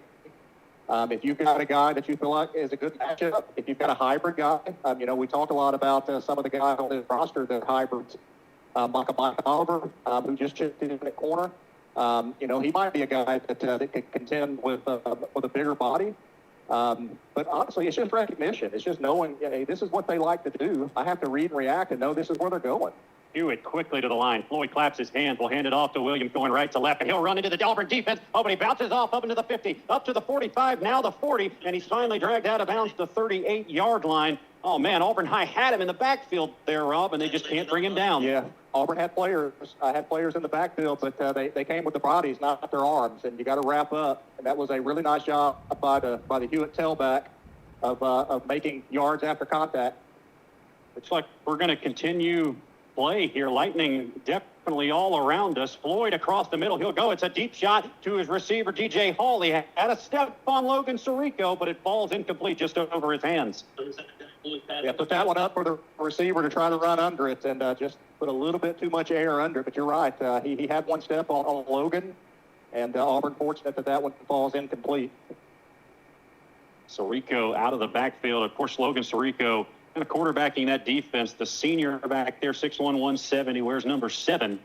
Him and Ryan Donaldson patrol that area back there. It was Donaldson earlier who was the holder on that missed extra point attempt by Auburn High. He made the tackle to keep Hewitt off the board for more. Floyd with the carry from right to left. He goes around towards the sideline, and he gets shoved out of bounds. That's well contained that time by the Auburn High defense.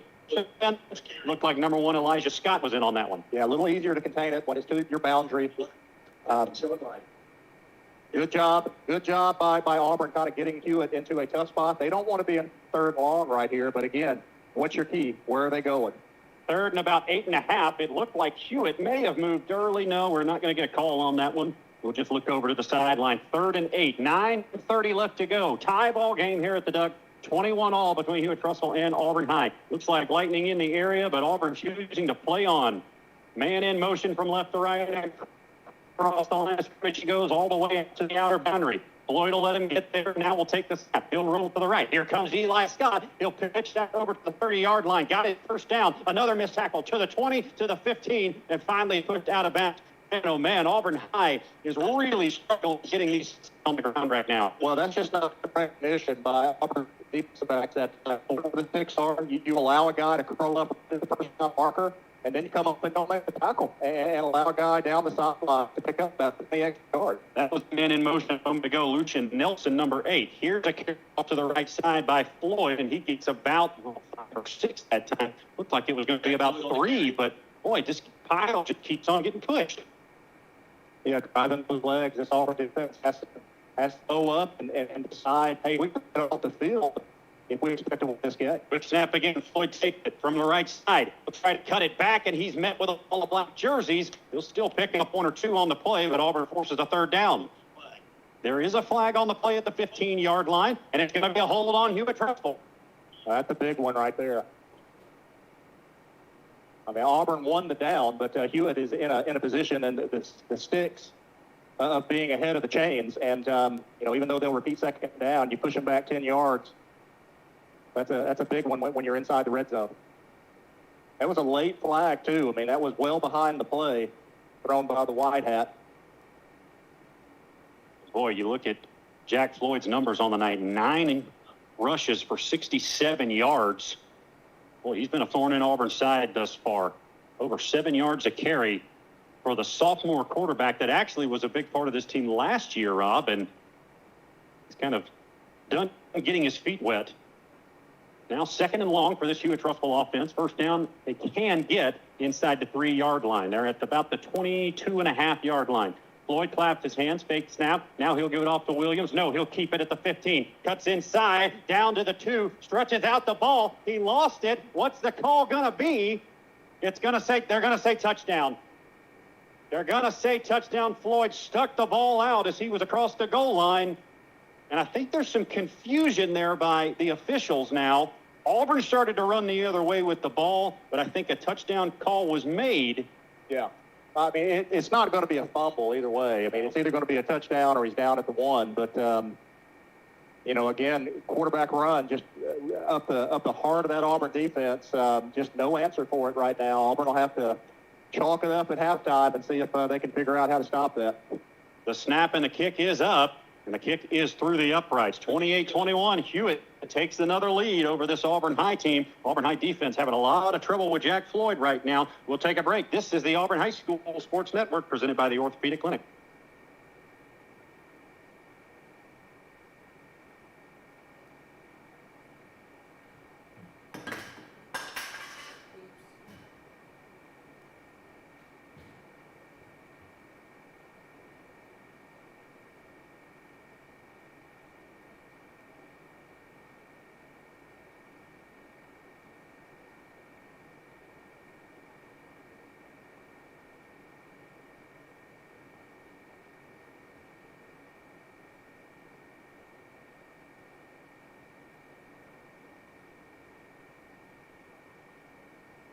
out with their ticket.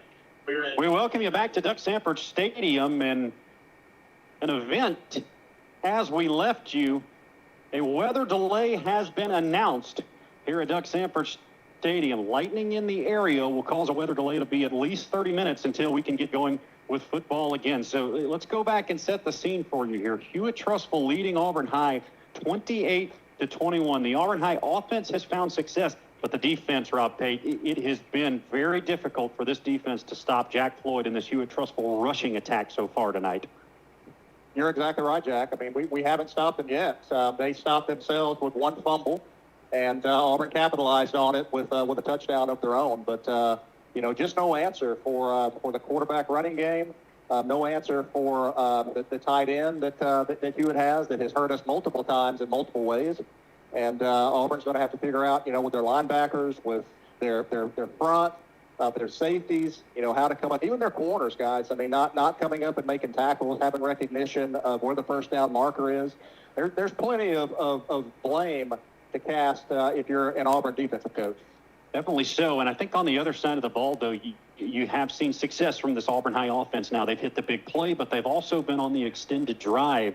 And I think that's something that Coach Etheridge talked about with us before the season started. He said a lot that his offense can score in different ways this year. You've seen it with big plays with the receivers thus far. Obviously, Kason Myers has run the ball well. Is it too much for Kason Myers to be that primary rusher and also be your primary passer? That's putting a lot on the senior quarterback.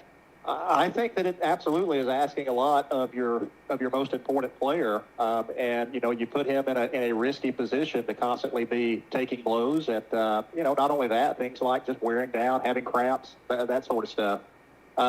But he's also dynamic, and that's an unaccounted for offensive weapon that you have, and that's kind of what makes Hewitt a difficult task. All these teams that have quarterbacks that are really good with their feet, they're difficult to prepare for because you have more blockers than you do defenders. And so, yes, I think it's a difficult spot, but I don't think Auburn will move away from it because that's their best player, and that's where their most production's coming from. Taking a look at what's coming up here. So obviously last year, Auburn ends the season in the Final Four, and they go through teams like Vestavia Hills. You had that big 21-point deficit there in the playoffs where the Tigers came all the way back and ended up with a 52-burger to win over the Rebels. They come back. We go down to Daphne where they win just a blowout in that one, 40-0. And then finally, of course, that game against Opelika here, the heartbreaker where Opelika hits the big run and they get into that state championship game. Obviously, those results were fantastic last year, but Auburn's trying to do something, I think, that is a little different this year. Not only are you trying to get out of the non-conference without a loss, but you had the loss to the big team in the state last year, Central. Central was able to get into that Final Four against Thompson last season. That's kind of how this is all set up. So what you're trying to do is build towards these area opponents. Obviously, this game absolutely matters, and it matters for seeding. It matters for what you think of your team. It matters for the different film that you get to watch. But what does a game like this do if you come out kind of flat like this? It seems like Auburn can take some of this and be ready for these games if they have a slow start later in the year on defense. Yeah, I mean, you learn about how to deal with adversity. You learn about the character makeup of your team, and who lays down when things get hard, who rises to the challenge, who makes plays when things look bleak. And this is anybody's game. I mean, it's 28-21. Auburn's going to get the ball here after the weather delay, and Auburn will get the ball to start the second half. So really, it's going to come down to who makes less mistakes offensively and which defense decides that they want to actually come and tackle somebody. And whenever that happens, that team will be the one that walks out of here a winner. And both of these are the two toughest regions in the state. I mean, so you kind of get an idea of where am I at in the pecking order of high school football in the state and the two toughest regions that we'll compete against. And they're learning that tonight, kind of setting the stage for what things will look like in 2026. And maybe a good thing for Auburn after the big adrenaline rush there in the first half of you felt like, you're kind of overrunning some plays. Maybe you were going a little bit too far out and trying to reach for things. I mean, turnover, obviously, with Quez Johnson earlier. I think if Auburn can come back out a little more focused, they may be able to stick to some assignment football. Let's get into just a quick preview of this year, and then we're going to do some extra programming here. But 2026 season, you start out with Hewitt Trussville this week, obviously. After that, Rob, we are on the road until, my gosh, next month. It's at a Choctawhatchee team down in Fort Walton Beach, Florida. An interesting game that Auburn goes down and is taking on one of the premier teams in that Pensacola area. Then you get at Carver Montgomery. That's your first region game of the year. That'll be at Crampton Bowl. You go down to Wildcat Stadium at Enterprise. And then, oh, by the way, after all of that, you get at Central at Garrett Harrison Stadium. That's your first 3 area games on the road. Rob, that's tough for anybody to handle. How does Auburn take that and figure out a way to get through that schedule? Well, it's tough. I mean, every one of those games are losable games that if you don't come ready to play, that you're going to get your hat handed to you. And so, you know, it's a double-edged sword in that it gives you something to prepare for. You know that it's a huge battle. But a lot of guys feed off of, you know, the opportunity of going into these places, you know, just with your teammates, feeling like, you know, you kind of can play the underdog role of it's us against the world type mentality. But it doesn't get much harder than that schedule right there for anybody. I do think that with everybody who's sitting here, sitting at double digits, You know, I think everybody just wants to see the game played. I know nobody wants to do anything crazy and be risky. lightning strikes have not been like they were at first. They've definitely been more heat lightning out in the periphery of the horizon and not the bolts that we've seen in the first half. So we'll see if this Auburn offense can have a lightning bolt and spark this offense and go down and score some points. And, you know, to start this second half, man, defensively, we got to show some life. I mean, just 42 points you give up in a half of football, that's hard to do. And we did it with relatively ease that time. So we got to give the offense some help and get off the football field a couple times in the second half. We expect to win the game.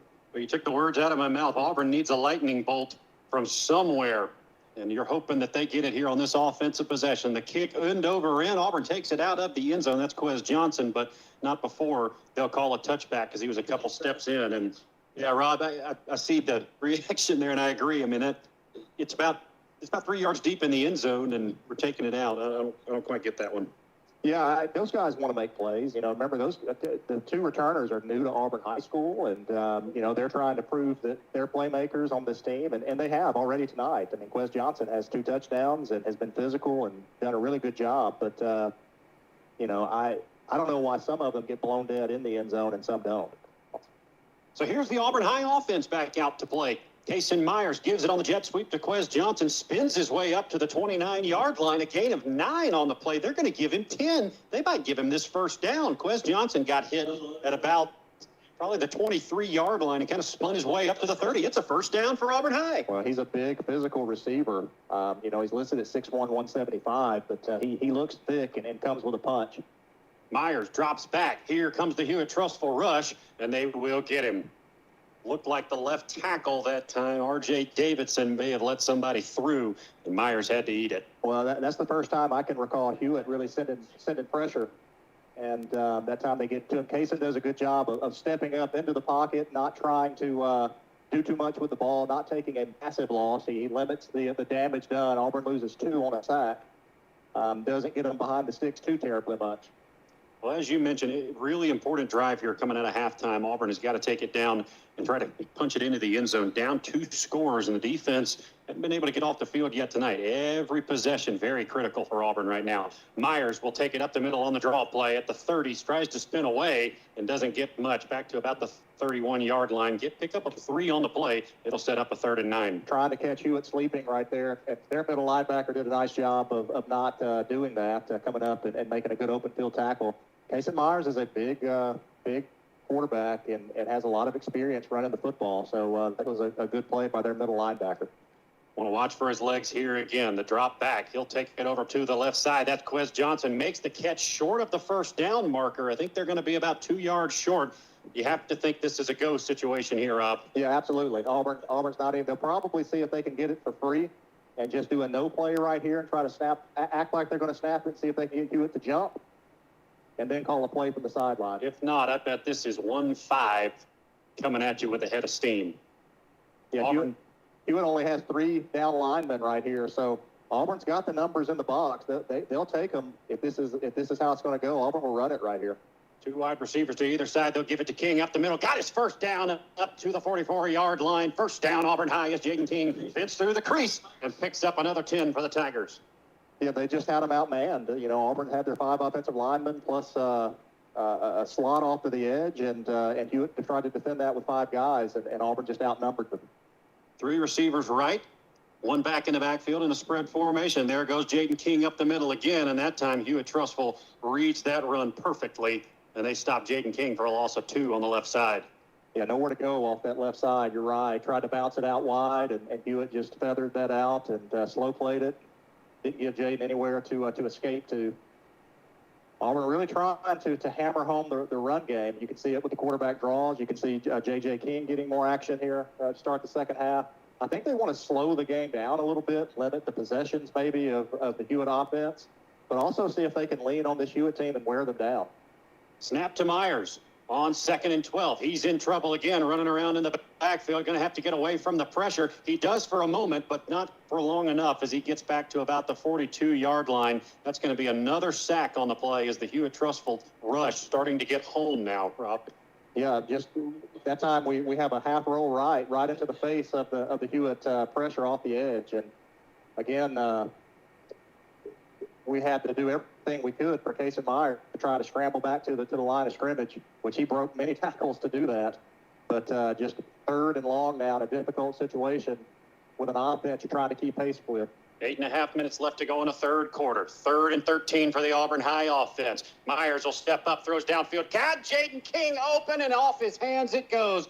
Oh, we had Jaden King open on the little wheel route. It looked like may have been defended slightly by Brian Wisdom out there. Oh, but it hit Jaden King right in the hands. It's a first down if he catches it, but with the drop, it'll be 4th and 13, and Auburn will be forced to punt. Yeah, first punt of the game by either team.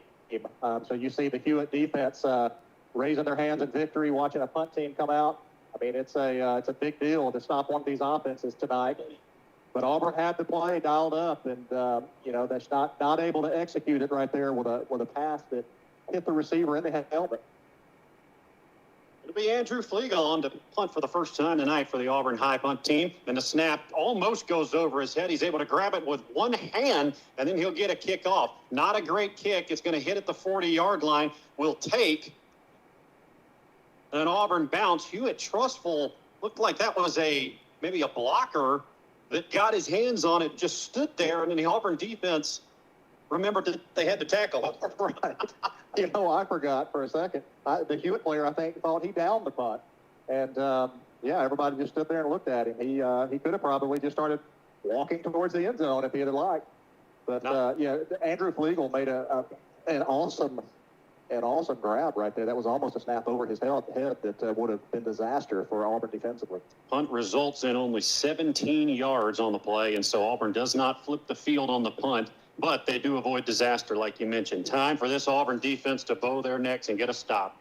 Floyd will hand it off up the middle. Williams has daylight up to the 50, got his first down before he's wrestled down by Logan Sirico, and that's been the move tonight for Hewitt Trussville. If it's not Floyd, and if it's not the tight end Jackson Martin, it's been Williams with a head of steam up the middle. Yeah, they kind of had their way offensively. Hewitt Trussville going fast again. This time a quarterback keeper off the right side. Floyd for about 4. And that's going to be a personal foul on Auburn right there for a push at the end of the play, trying to get a guy off of one safety, and the other safety is going to get hammered for an unsportsmanlike conduct penalty here. When somebody's going to get an earful from the head man who's standing at the 41-yard line right now. Coach Keith Etheridge won't be happy with the Auburn player in question. It'll be a first down Hewitt Trussville after this penalty's called.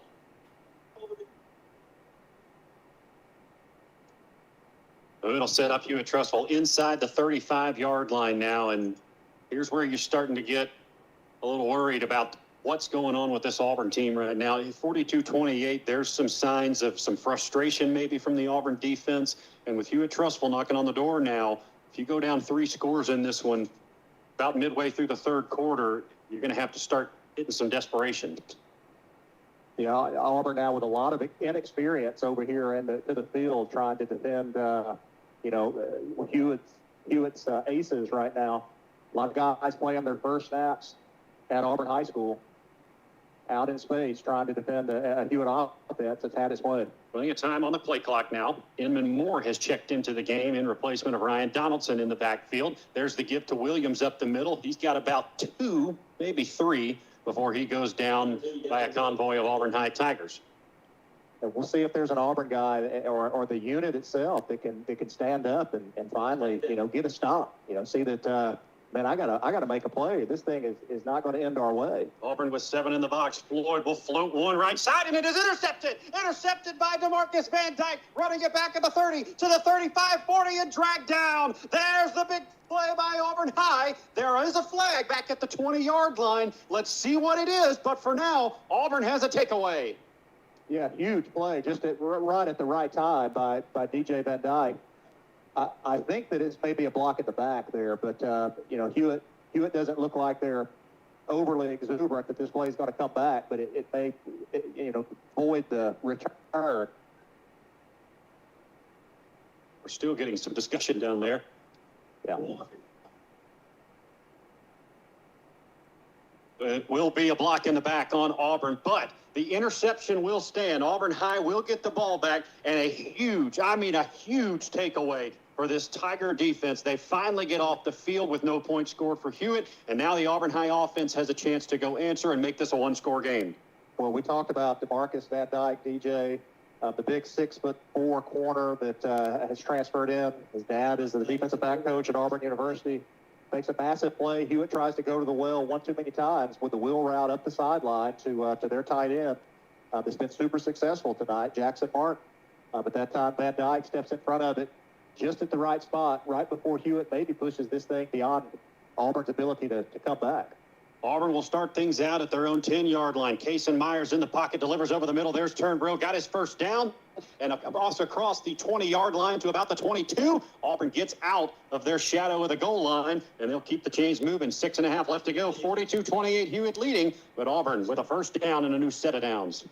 Good job by Cason Myers, just taking what Hewitt's willingly giving, and Hewitt wants to see, will you be patient enough to drive all the way down the field, dinking and dunking. The SEC commit quarterback in the backfield. Speed sweep to Jaden King around the right side, looking for a block from Holtzclaw, and he won't get it.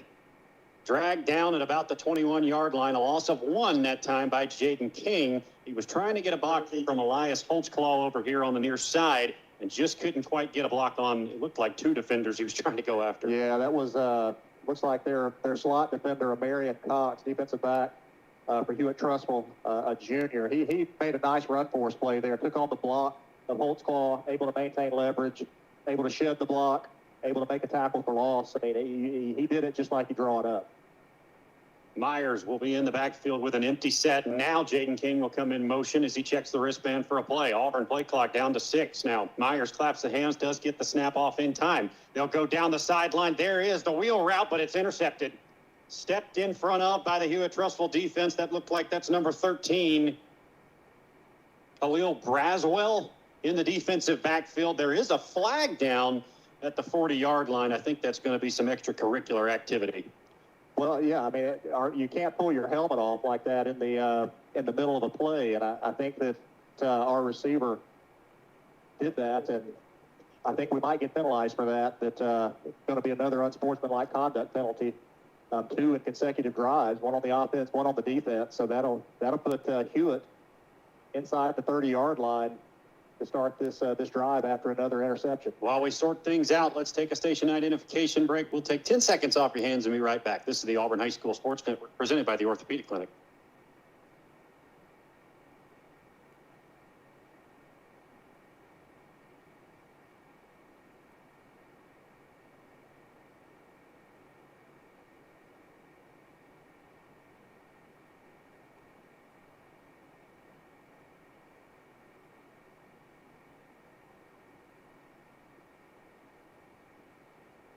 Back inside, Ducks.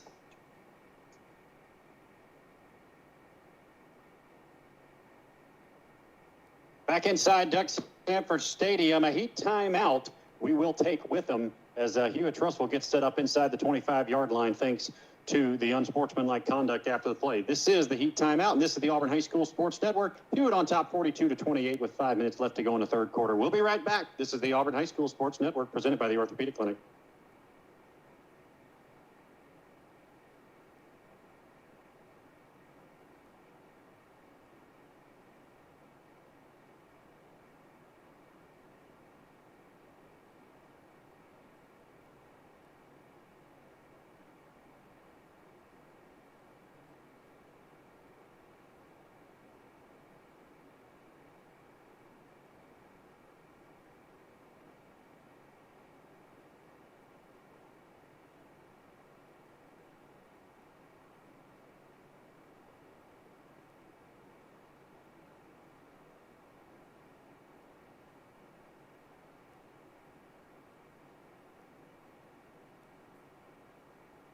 A frustration building right now for the Auburn High team, really. 42-28. Hewitt Trussville leads Auburn High with 5:22 left to go in the third quarter. An interception by that Husky defense, and then an unsportsmanlike conduct penalty has put the ball at the 22-yard line. Hewitt Trussville that short from making this one a three-score game. Jack Hutton, Rob Patrip Upton running the stats and the production for us tonight. Jack Floyd back out with the Hewitt Trussville offense, trying to break it into the end zone. He'll take the snap, fake the jet sweep over the right side, and will get stood up at about the 20-yard line. Nice play by Carter Chamberlain to get in there. The senior makes a good stop. Yeah, it really was a good play. He had a guard or a center that was coming out to try to block him. He's able to get around the block, take out a very athletic quarterback. Auburn has got to find a way to keep Hewitt off the board. The pass over to the right side is caught. There's DJ Van Dyke to bring him down. They'll give him forward progress up to about the 19-yard line. That looked like the receiver number 4, Jay Stripling over there. Check that, Tyron Allen, who hauls that one in. So third and short now for this Husky offense. Yeah, right where Hewitt wants to be. Keep you off balance. They got a quarterback that could obviously put the ball in his own hands and run for this. They've got a tight end that has really been effective. They've been good on the ground. So Auburn really, lots to have to defend right here on a big third down play. Hewitt in a bunch set quickly to the line. Floyd trying to get the Auburn High defense to jump. Huskies can't do it, and he'll call out some marching orders. They'll stay in the same formation. Now they'll switch it over to the right side, making that one heavy. They'll give it up the middle to Williams. He splits through the hole at the 10, cuts it outside, wrestled down at about the 6-yard line as Auburn finally gets him, but a first down nonetheless for this Husky offense. Yeah, just finding their ways. They're doing a good job of creating gaps at the point of attack. Regardless if they're going over center, off tackle, trying to get to the edge. I don't know what their rushing yards are at this point, but they've done a really nice job running the football. 3 wide receivers left. Floyd clapping the hands, trying to get Auburn High to jump again. Can't do it. They'll look back to the sideline for a play. 15 seconds to go on the play clock. 3:50 on the game clock here in the third quarter. Hewitt Trussville trying to go up 3 scores. Floyd drops the ball, and Auburn's on it. Drops the ball, and Auburn's on it. Auburn picks up the fumble. Another break for this Auburn defense, and Auburn has life again. Looked like Wake Wages jumped on that one. Oh, Jack Floyd turned around to give it off to the running back. It squirted free, and Wake Wages comes out of the pile with it. And that one was a gift. I mean, that was nothing that Auburn did to force that one. That was just being Johnny on the spot, seeing the ball on the ground, and Wake Wages getting the easiest turnover he'll ever get in his life. And Auburn had to have it right there. I mean, again, Hewitt in the red zone, looking to go up 3 scores.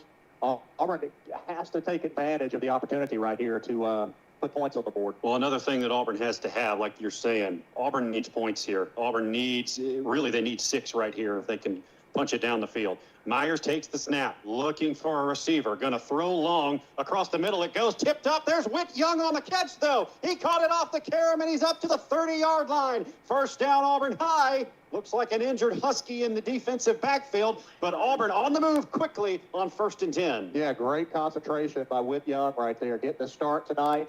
And that ball bounces off of the hands of the Hewitt defender and then into the hands of Witt, and big play on first down. With an injured Husky on the field, we'll take a break. 42-28, Hewitt on top of Auburn High, but Auburn High trying to make this a game once again with 3:37 in the third quarter. We'll take a break. This is the Auburn High School Sports Network presented by the Orthopedic Clinic.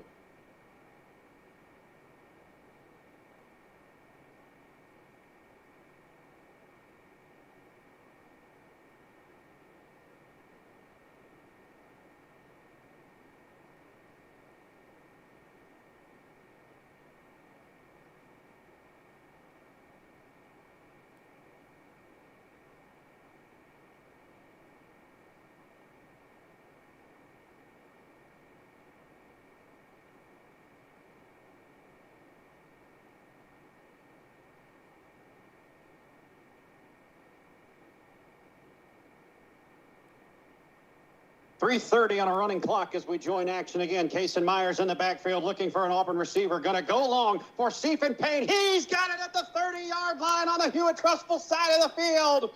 A big play as Auburn goes 40 yards down the field, and Auburn High is set up close to the Byron Smokehouse red zone. Check that. Stephen Payne got all the way down to the 20-yard line, they're going to say. Boy, it looked like the 30 for a moment, but he's able to spin his way up to the 20. No, they will. Okay, now they're going to bring it back to about the 29-yard line. Gain of 41 on the play as Kason Myers hits Stephen Payne on the wheel route. Yeah, flips the field right there, and a good job of maintaining his body control, staying in bounds. Can Auburn find their way into the end zone? We'll have to wait on it as the flag comes out, and Auburn may have gotten ahead of their skis again. Or are they going to stay on Hewitt Trussville? Yep.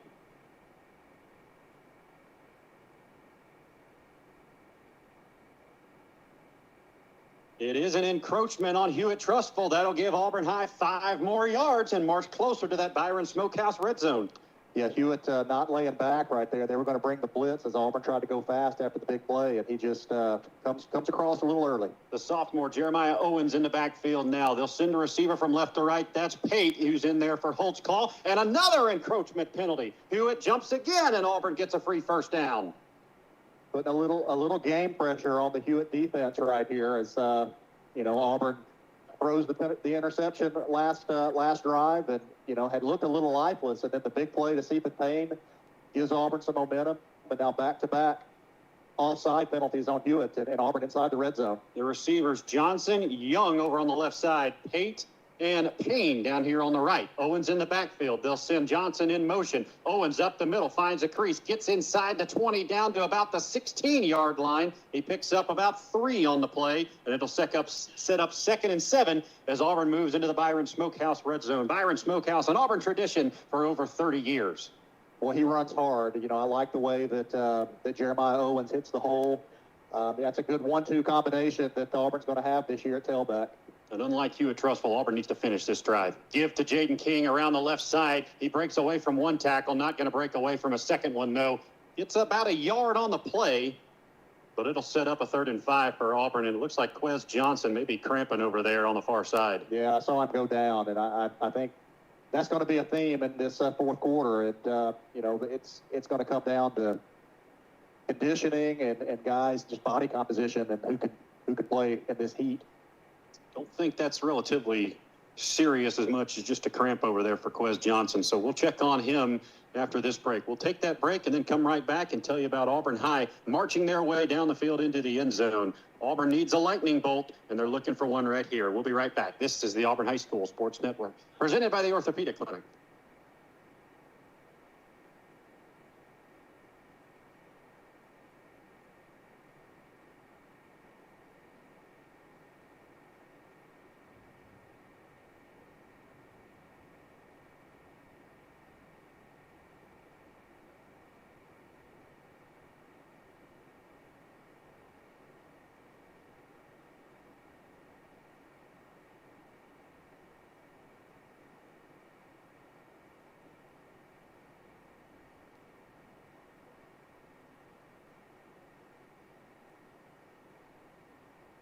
A lightning bolt overhead at Duck Sanford Stadium. Looks like it was out of range for now, though, Pate. But Auburn High needs a lightning bolt on their offensive end. 3rd down 5 or 6, looks like about 5. They'll send a man in motion in pain. They'll give it no. Kason Myers will keep it on the left side. He's got his first down as he rumbles ahead to the 7-yard line. First down, Auburn High inside the 10. Really good play call right there. You got, looks like we got Kason down. Kason Myers ran hard into somebody. Popping up. Yeah, that looks like he's hopping on one leg for now. He'll have to come out now, though, so John David Pate will have to come in and take the snap on first and goal. Well, if you're thinking that Auburn High is out of options at quarterback with Kason Myers gone, you did not hear what J.D. Pate did. Last year, we saw him kind of come onto the scene there late in the season when he came in for the injured Kason Myers. Last year, J.D. Pate 22 of 31 for a 71% completion rate, threw for 267 yards and 2 touchdowns, but really he made his bones on the running game. 28 rushes for 130 yards last year and 2 touchdowns. So this is a guy that does have experience not only playing football but playing big time football. Went up against Dothan last year, had a big game, helped Auburn High to that win last year. So Kason Myers coming out of this game certainly doesn't mean that Auburn is going to stop being aggressive. No, I think he's got confidence, and the coaches have confidence in him, and he's behind a kid that's an SEC Division I football player. John David's a competitor, and he'll do his best, and he knows that he'll have opportunity. This case, and he's aggressive. They run him hard, and he's going to need to have some times where he doesn't have to carry the load. So John David needs to come in and help this team push this ball across the end zone. And, take advantage of the opportunity. Yeah, that is the big goal right now. Get this team in the end zone and find a way to get it back to your defense.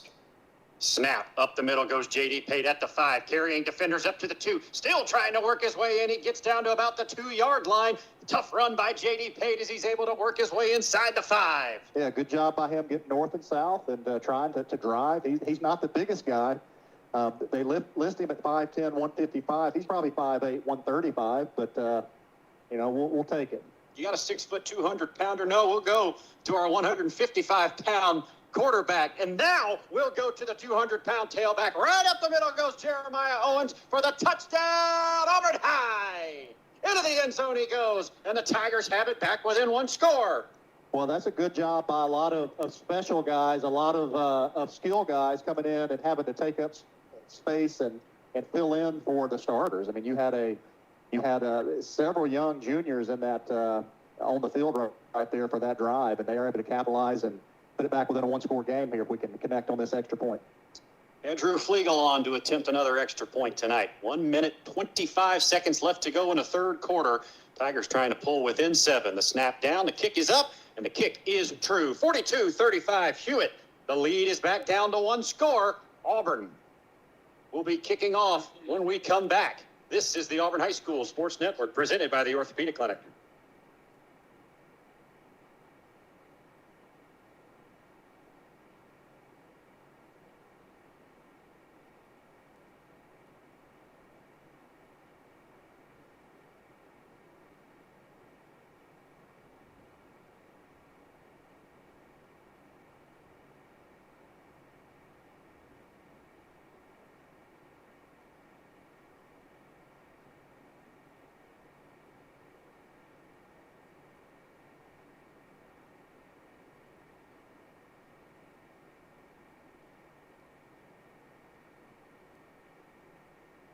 $77 points on the scoreboard, and we are not yet to the fourth quarter. Welcome back to Duck Sanford Stadium. Hewitt Trussville, 42. Auburn High, 35. The Tigers will be kicking it off from your left to right. Andrew Flegel back in there to try and send one deep again. Auburn has been down 14, 2 scores, that is, 14 or 15, a myriad of times in this game, but they've been able to fight their way back every time. The kick is down in the end zone for a touchback, and with that, let's head over to Tripp for a quick look at the Franklin Tire and Auto scoreboard. Yeah, that's 78 yards right there on that drive. Summary, that's Stephen Payne, that 41-yard absolute dime from Kason Myers to help them get into Husky territory, really making the difference right there. Gets them in the end zone, gets it within a score, guys. This game is not over by any. No, it's not, Tripp, and I apologize to cut you off there early. I had some shoddy workmanship on the board there, but he's right, Rob. I mean, this game nowhere close to over. Obviously, it's a 1-score game. Auburn's a stop away. Jack Floyd will fake the handoff, throw the bubble screen out to the right side. He's got his receiver, DJ Hall, for a couple of yards, and then makes it about 5 yards on that gain, as Hewitt Trussville will be set up with 2nd and 5. But exactly, still plenty of time in this one for Auburn to get back. Just got to get a stop. Oh, yeah, no, I mean, it's and see if you can earn a stop, you know, see if you can just bow up, and like this play right here. Look, He gives it to Williams, and he's going nowhere. That Auburn High defense corrals the running back, and he's pushed back for a loss of 1. It'll bring up a 3rd and 5. which is your money down right here. I mean, defensively, you got to be telling each other, we get off the field right here, guys. I mean, get the ball back to the offense. Let's get some momentum right here. Let's get off the field on 3rd down. We know the bread and butter here. 7 to 20, 7 to 20. And defense, you know, the coaching staff has to put them in a position to be successful here. 30 seconds left to go in the 3rd quarter. Hewitt Trussville with a big 3rd and 5. Floyd in the backfield will send a man in motion from right to left. He'll take the snap, roll to the left. Doesn't have anybody open, working his way for a 1st down. Is he going to get it? Yes, he is. He'll get just past the line and then pick up a few more extra after that. He'll get to the 35-yard line. And yet again, Jack Floyd just proving too shifty for this Auburn High defense to bring him down. Yeah, that pass run threat, I mean, it's tough. And, you know, we've got to do a better job of getting containment and not letting him get the corner. Hewitt's doing a good job of sealing that outside defender and allowing the talented quarterback to get the edge. And, you know, it puts your guys on the perimeter in a bind.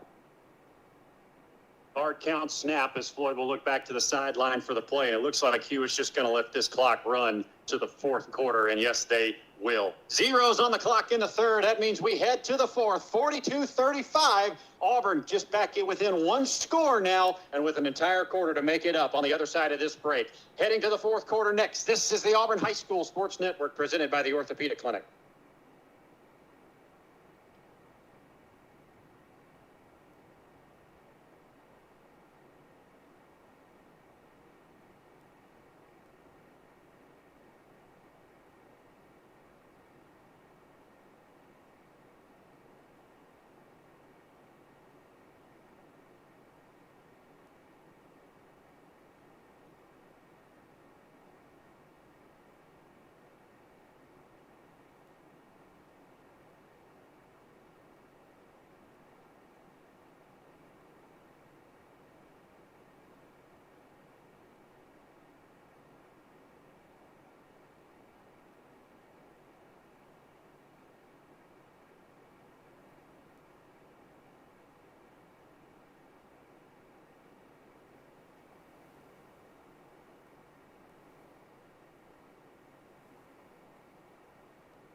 Start of the 4th quarter of tonight's game is presented by Cornerstone Capital. Joe Donaldson, a full-service financial firm committed to helping people pursue their financial goals, offering a wide range of financial products and services to individuals and business owners. Right out of the gate in the 4th quarter, Hewitt Trussville will take the opening snap, throw the bubble screen over to the left side. Looks like that's number 12, DJ Hall, who gets up for about 5 yards on the play, and maybe about 4-yard gain on here. We welcome you back to Duck Sanford Stadium. Hewitt Trussville 42, Auburn High 35. The Huskies on the move once again at the 40-yard line. About 60 yards to go to pay dirt. Auburn High trying to bow the net. The fake in the run up the middle by Floyd, and he's loose again across midfield. Another missed tackle at the 40. Finally dragged down. No, he stays on his feet at the 30. Another missed tackle at the 25, and into Auburn territory at the 24-yard line. Jack Floyd absolutely carving up this Auburn High defense right now. Gain of 35 on the play. Yeah, I mean, that's just want to right there. I mean, that's a kid wanting to win this football game and put it on his back. And that's the type of thing that we haven't seen an Auburn defender step up and do and be that guy. Low snap to Daniel Williams in the backfield, and the Tigers are all over him at the 30-yard line. Number 15 and number 1, that's going to be Quay Woods and Eli Scott, who were on the stop there. I think Woods had him momentarily. Poked free of it did Williams, but then Elijah Scott came and finished him off up the middle. He also knocked the helmet off of the Hewitt running back, so they're going to have to sub in 2nd long for them. You expect them to maybe a screen right here, maybe a quarterback draw, something to try to get back in 3rd manageable, but probably not handing off to a backup running back at this point. It's like a big back in there. That's Harrison Malone, who plays linebacker for this Husky squad. They'll send a man in motion, fake the toss to him. They'll go deep down the field. A man in the end zone that is broken up momentarily by Van Dyke, but he tipped it into the receiver's hands. It's a touchdown, Hewitt Trussville. DJ Van Dyke had a pick. It bounces off of his hands, and Hewitt Trussville gets 6 out of it. Oh, man. I mean, he undercut that ball. He was right there to make the interception on the goal line. And, man, we saw the pass that Hewitt deflected to Whit Young earlier in the game. That time, it deflects straight to the Hewitt receiver in the end zone for the touchdown, and they're going to extend their lead. And Auburn is they've been on the cusp of a few of those plays tonight. They've made a couple of them, but just when they need to have something like that, been unable to execute for the most part. Kick is up and good, and it's a 14-point lead for Hewitt. 49-35, 10:55 left to go in the fourth quarter. We'll be right back. Auburn needs some points on offense. This is the Auburn High School Sports Network presented by the Orthopedic Clinic.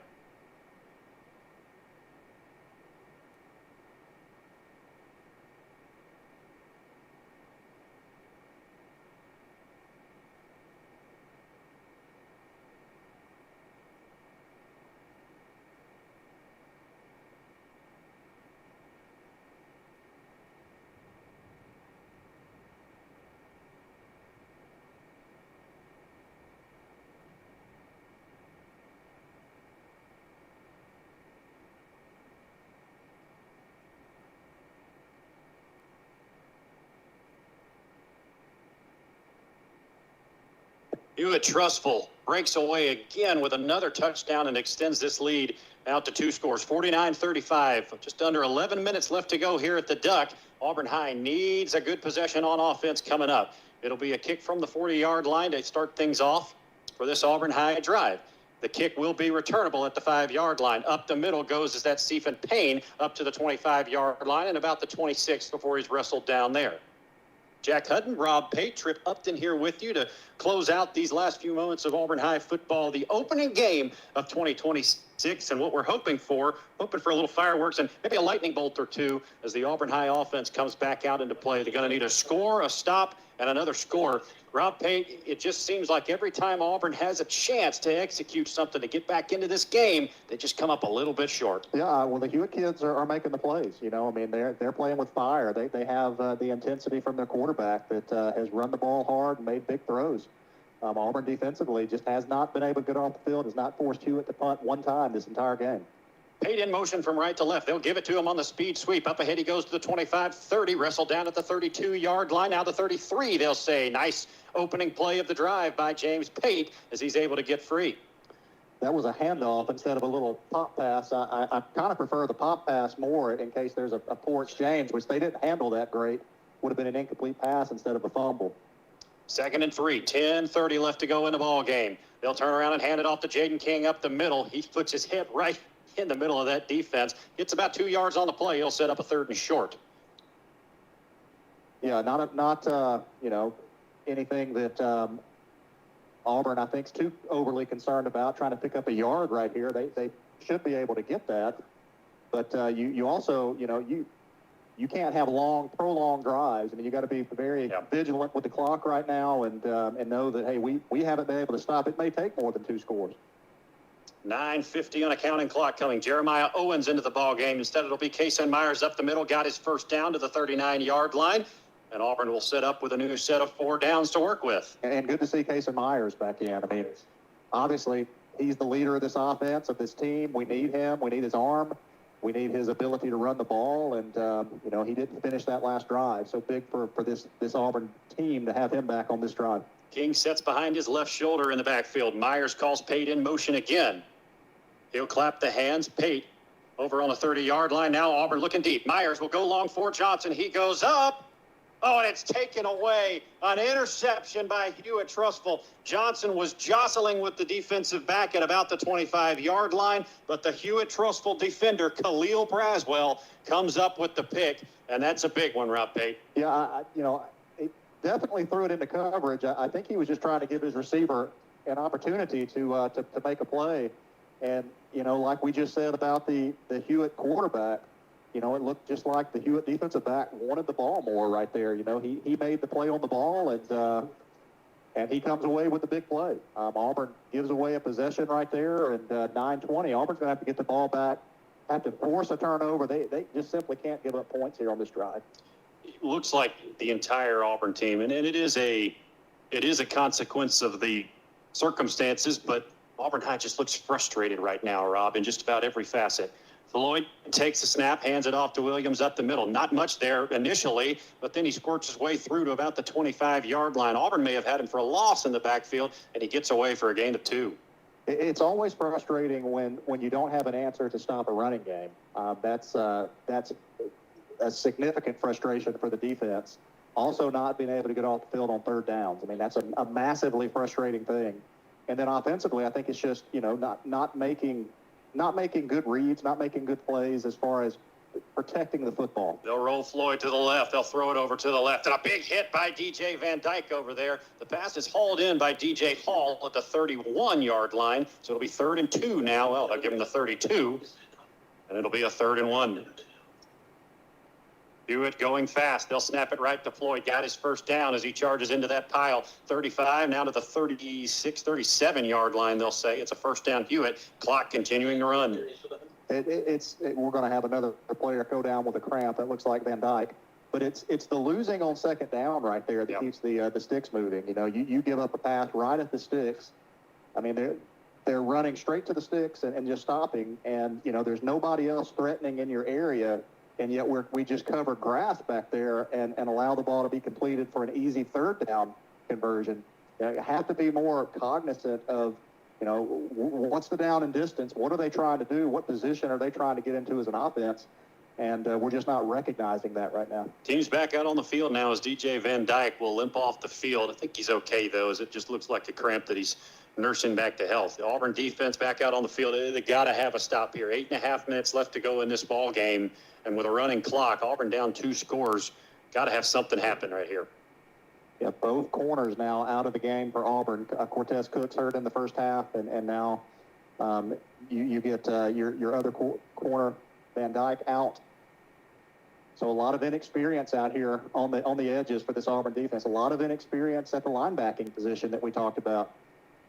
Auburn will pull 7 in the box. Logan Sirico over there playing corner on the far side. They'll send a man in motion up the middle. It goes, and both players fall down. I think Floyd kept the ball, so it will be a loss of 3 on the play as the Auburn defense gets free through there. Was that number 15, Quay Woods? It was. The stop there?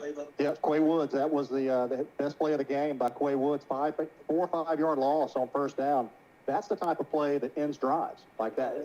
You can't allow this offense to overcome being in this type of deficit behind the sticks.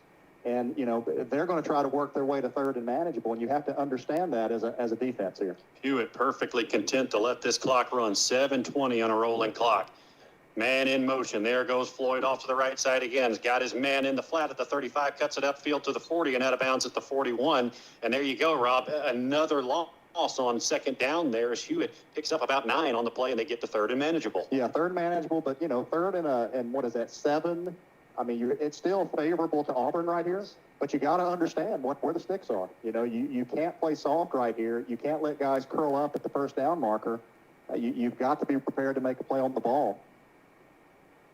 Got to watch for the rollout on the left side and a comeback. Hewitt has run that a few times tonight, and they've picked up good yardage on it. They'll send a man in motion from right to left. There's the rollout on the left side. He's looking downfield, and he's got a man in the flat again. And Rob, we just said it. You send a man in motion over there. He comes right out of the flat. It's an RPO, and the quarterback just makes the right read. Yeah, made the right read, but also taking advantage of, Auburn's lack of depth in the secondary right now, having our safety bump down the corner, both corners of the game. So, you just flood the zone for Logan Sirico over there, and you force him to make a decision. You're going to cover the guy behind you, the guy in front of you right there, and then quarterback does a good job of making the right read, delivering the ball. I don't remember him throwing many incomplete passes tonight. Under 7 minutes left to go in this one. Auburn needs a stop. They could really use a takeaway. The snap to Floyd. He'll give it off to Williams over the left side. Nobody there for Auburn again. Up ahead it goes to the 41-yard line. Gain of 7, maybe 8 on the play. And yet again, Hewitt Trussville picking up big yardage on the first 2 downs. Yep, as the rain's falling, the umbrellas come out, and so the weather definitely finally arrived, and that's puts a damper on the Auburn offense that really needs to score fast and put the ball through the air. 6.5 minutes left to go. Clock stopped as the running back goes out of bounds on that last play. So Jack Floyd in the backfield with 6.5 left to go. Hewitt leading by 14, trying to put this one on ice. They'll throw the bubble out to the left side. That's DJ Hall who's got it, got his first down, and up ahead he goes to the 33-yard line. And boy, this Auburn defense just has no answer right now for this Hewitt offense. It's being attacked horizontally, being attacked vertically. Hewitt hurt him up the seam to begin the game. They've hurt him on the wheel routes. They've hurt him, running over tackle, quarterback runs. I mean, really, it's kind of when you're the offensive coordinator and everything you call is working. I mean, it's kind of been that night for Hewitt tonight. We'll take a break on the Heat timeout. 6:20 left to go. Auburn needs a turnover or a takeaway or just a stop, really, to get this ball back and try and pull off something here in the final moments. We'll take a break. This is the Auburn High School Sports Network presented by the Orthopedic Clinic.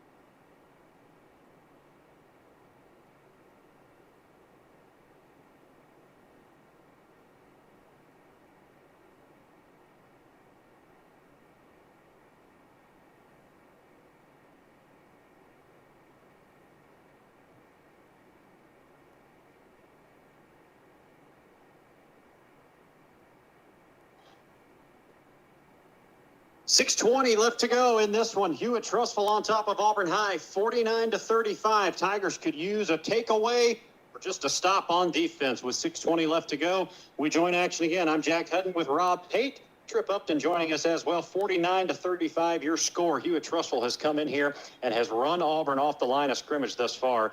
And some more stoppage in play as we might have another cramp. An Auburn linebacker looks to have gone down. Something, maybe something in his eye. Not sure what's going on out there. A lot of chaos going on tonight. Again, Jack Hutton, Rob Pate here with you on the Auburn High School Sports Network. Rob, a confusing list of events that have happened here tonight. Very chaotic, but the result on the board right now, not good for the Auburn High team. 49-35, Hewitt leads this one. The offense has looked good at times. Problem is, Auburn has not been able to stop this rushing attack from Hewitt Trussville and this RPO that Hewitt has run a lot tonight. Yeah, lots of third down conversions that have kept the sticks moving for Hewitt. They've done a much better job of sustaining drives. They've lead the turnover battle now 4-3 with several interceptions that they've gotten tonight. But it's predominantly, I think, just not enough ability to get off blocks and be productive in stopping the run game, allowing Hewitt to set the tone and get in third manageable. 6 minutes and a running clock left to go. Auburn needs to bow their neck right now. Give on the tailback sweep up to the left side to the 30. Up ahead he goes to the 25-yard line before he's run out of bounds finally. Yet again, a big play on a first or second down. 9 yards on the play, and it's second and short. Yeah, just nobody on the perimeter that time. Auburn defenses have prided themselves on having very strong perimeter presences and outside linebackers scraping and making those plays for little to no gain. And, just have not seen that tonight from either side of this Auburn defense. Auburn needs to find something. 5:51 left to go. Snap to Floyd. He'll take it off the left side. A huge hole over there again. Big hit at the 20-yard line. Up ahead he goes to the 15. He's got his first down as they get inside the red zone.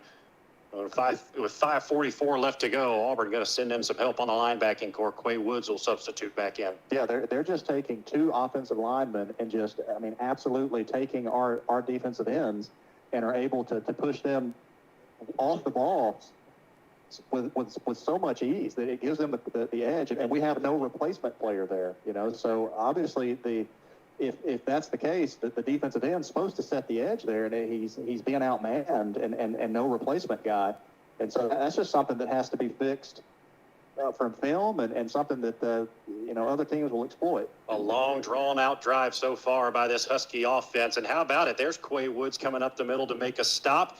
Runner on the play was Harrison Malone, who took the handoff from Floyd, and he was met immediately by the Auburn linebacker. Which is the second drive in a row that we've seen 15 shoot through there and be disruptive in the backfield. And, again, Auburn needs a lot more of that and, maybe force a mistake, force Hewitt into putting the ball on the ground and coming away with a turnover. One of the keys to the game tonight, Rob, we talked about as the clock rolls here with 4:45 left to go. Hewitt inside the red zone with a 14-point lead. One of the keys to the game tonight we felt like was the linebacker play for the Tigers about swarming to the football. Does not seem like Auburn has done that well tonight. Here's the snap to Floyd rolling out to the right side. Got away with a hold in the backfield. They'll go to the end zone. Did he catch it at the 1-yard line? Yes, he did. An exceptional catch over here by number 81. Is that the tight end, Henry Farrell? The wide receiver, Henry Farrell, makes an outstanding grab going out of bounds. And Hewitt Trussville set up at the 1-yard line. Yeah, I think Hewitt's dictated that, a lot of that with our linebacker play. A lot of quarterback rolls that, kind of take the... Floyd turns around, gives it off to the running back. He won't get anything, though. Looked like he lost a few yards, so Auburn defense still fighting out there with 4:20 left to go. That was a low snap that Floyd had to go down and corral. I thought maybe for a second that was going to stay on the ground, but they do a good job of fielding it, putting it back in play. But Hewitt's done a good job of keeping the Auburn defense off balance, by utilizing the tight end, the quarterback runs, really just attacking Auburn a lot of different directions. It's paid dividends for them tonight. Auburn defense holds steady as Hewitt goes with the hard count. 10 seconds left on the play clock here, 3:50 on the game clock and running. Floyd will take the snap off the right side, trying to find his way into the end zone, and he does. Touchdown Huskies as they will take a 20-point lead on the Auburn High Tigers, and that may put the dagger in, Rob. Yeah, I don't think that there'll be 3 more scores from the Auburn offense. I think you're right, but if Floyd's not the player of the week this week in high school football, then that somebody had a superlative game out there because he's come in and led his team tonight, and Auburn just had no answer for him. He has been absolutely exceptional. 3:41 left to go as that one crosses the goal line. And with the kick up and good, it's a 21-point lead for the Hewitt Trussville Huskies. 3:41 left to go. Auburn has got a drive in front of them. You got to have 21. It all starts with one touchdown, and we'll tell you about it next. This is the Auburn High School Sports Network, presented by the Orthopedic Clinic.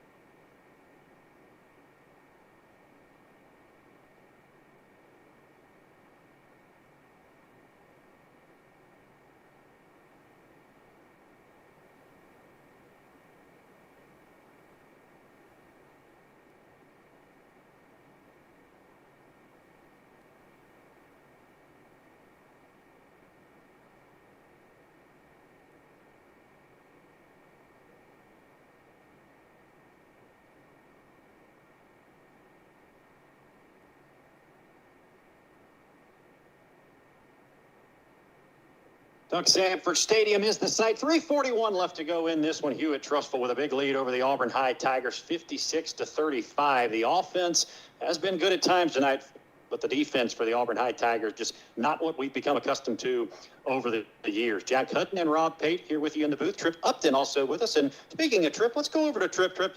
Tell us about this game. Jack Floyd for the Hewitt Trussville Huskies just has had an unbelievable game, running and passing the football. They've set him up well with some RPOs. Tell us about the game from Jack. I mean, yeah, he's had a phenomenal game. Over 250 passing yards. He's got over almost $150 on the ground as well. 19 carries.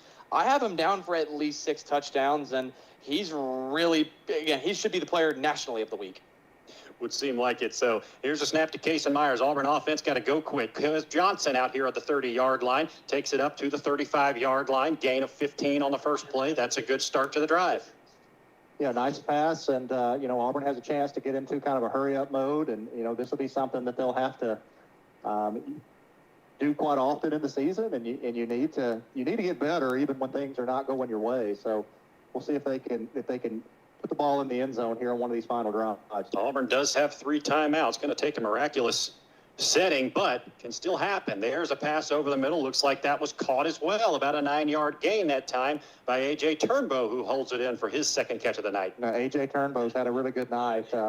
Again, he's another kid that has been in this program for a long time. He's never had a chance to play much at the varsity level, getting his first game reps tonight. Almost all these receivers, we can say the same thing for tonight. Just over 3 minutes left to go. Myers claps his hands, takes the snap, looking downfield, going to deliver it. There's Quiz Johnson at the 47-yard line. Auburn into Hewitt Trussville territory. 3 minutes left to go, and the drive working out well for the Tigers so far. But Auburn's going to need 3 of them. Yeah, Hewitt perfectly content to let Auburn just kind of dink and dunk down the field. They're not going to give up anything big. They've got 3 deep guys, and they'll take 10 yards at a time. Clock on the move. Snap to Myers. 3-step drop. Looking across the middle he goes. Another pass complete to the 33-yard line. This time it's James Pate who hauls it in. 2:42 left to go. Tigers driving. Yeah, I can be proud of that one. That's his first varsity catch, and so good for James. 2 wide receivers to either side of Case and Myers. Tied in the backfield is Whit Young. Running clock, 2.5 left to go. Auburn at the 33-yard line, down 21, needing some scores. Case and Myers flushed out to the left side, nothing downfield. Going to try and run with it. Gets outside to the 37 before he's sacked by the Hewitt Trussville defense. Looked like that was number 0, Jaden Berry, on the stop over here. And we do have an injured Husky on the field. That's number 7, Eli Abney, who goes down to the backfield. Yeah, that's one Kaysen just has to throw away. He's obviously not going to come back in this game tonight. But just not taking the unnecessary hit, also saving time on the clock, giving your team a chance to work this 2-minute. And that's the biggest thing that I take away from that is you're working on it. I mean, at the end of the day, yes, this is a game that counts on your record. Yes, you want to win it. It's a top 10 matchup in the state. But your games against your area opponents are the ones that are going to get you into the playoffs, get you your seeding. And so this is really good, I think, for Auburn to just learn about themselves. I mean, try to figure out what they can do differently on defense.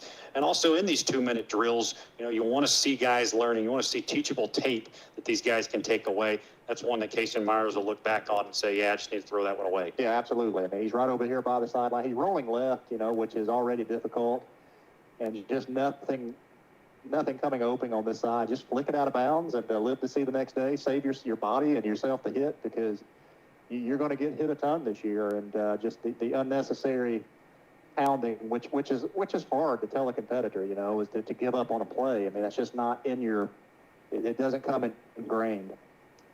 An odd night here at Duck Sanford Stadium, coming to a close. 2:16 left to go. Auburn trailing by 21 to Hewitt Trussville.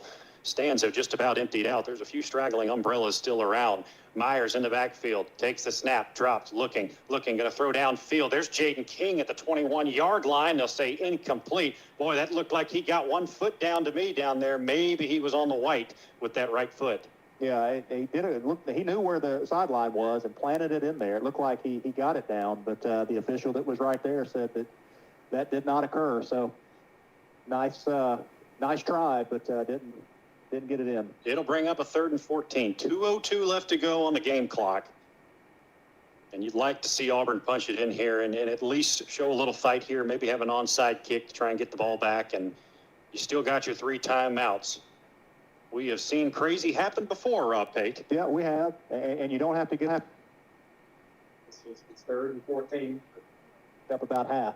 They'll go long. There's Jaden King. This time he's got it inside the green grass.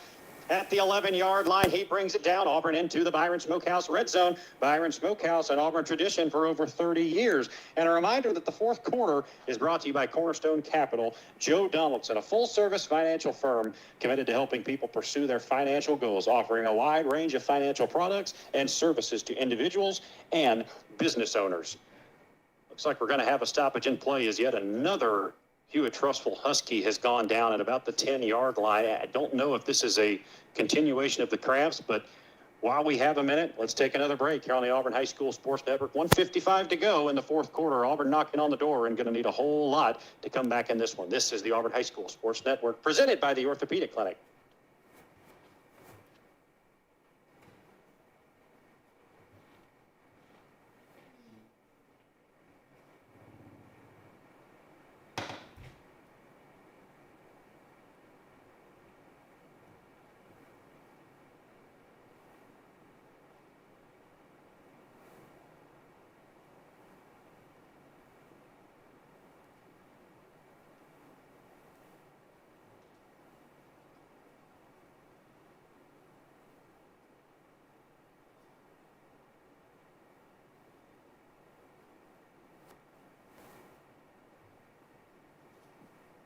Auburn inside the Byron Smokehouse red zone, 56-35. Hewitt Trussville leading this one. 2 minutes left to go in the fourth quarter. Auburn High trying to knock it in and see if they can get a little bit of desperation Cinderella to happen. Here's a run from Jeremiah Owens. What a run to the 10. Breaks inside the 5. Is he in the end zone? Wow, what a run by Jeremiah Owens. He gets into the painted grass for a touchdown, Auburn High. Jeremiah Owens, his second run for a touchdown as an Auburn High School Tiger.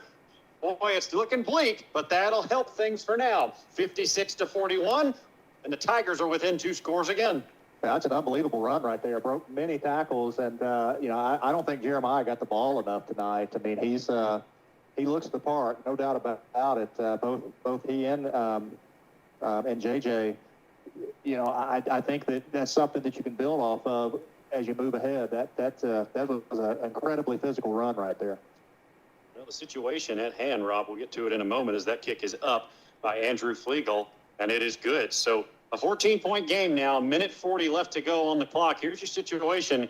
Auburn does have 3 timeouts, and so you would assume that Auburn's going to try maybe an onside kick here to get this ball back and score quickly. If you don't get it, you can use your 3 timeouts, maybe get a quick score, and then you get another shot at an onside kick. I know it sounds a little bit out there, but we've seen crazy before, Rob. Yeah, we have definitely seen teams basically have given up and come back and won games that have broken hearts. So, yeah, I mean, it's always within the realm of possibility. And you do have a tremendously talented kicker that can do funny things with the football. So we'll see what we're able to do here on this onside kick. But, yeah, you still get the chance to see if you can stop Hewitt.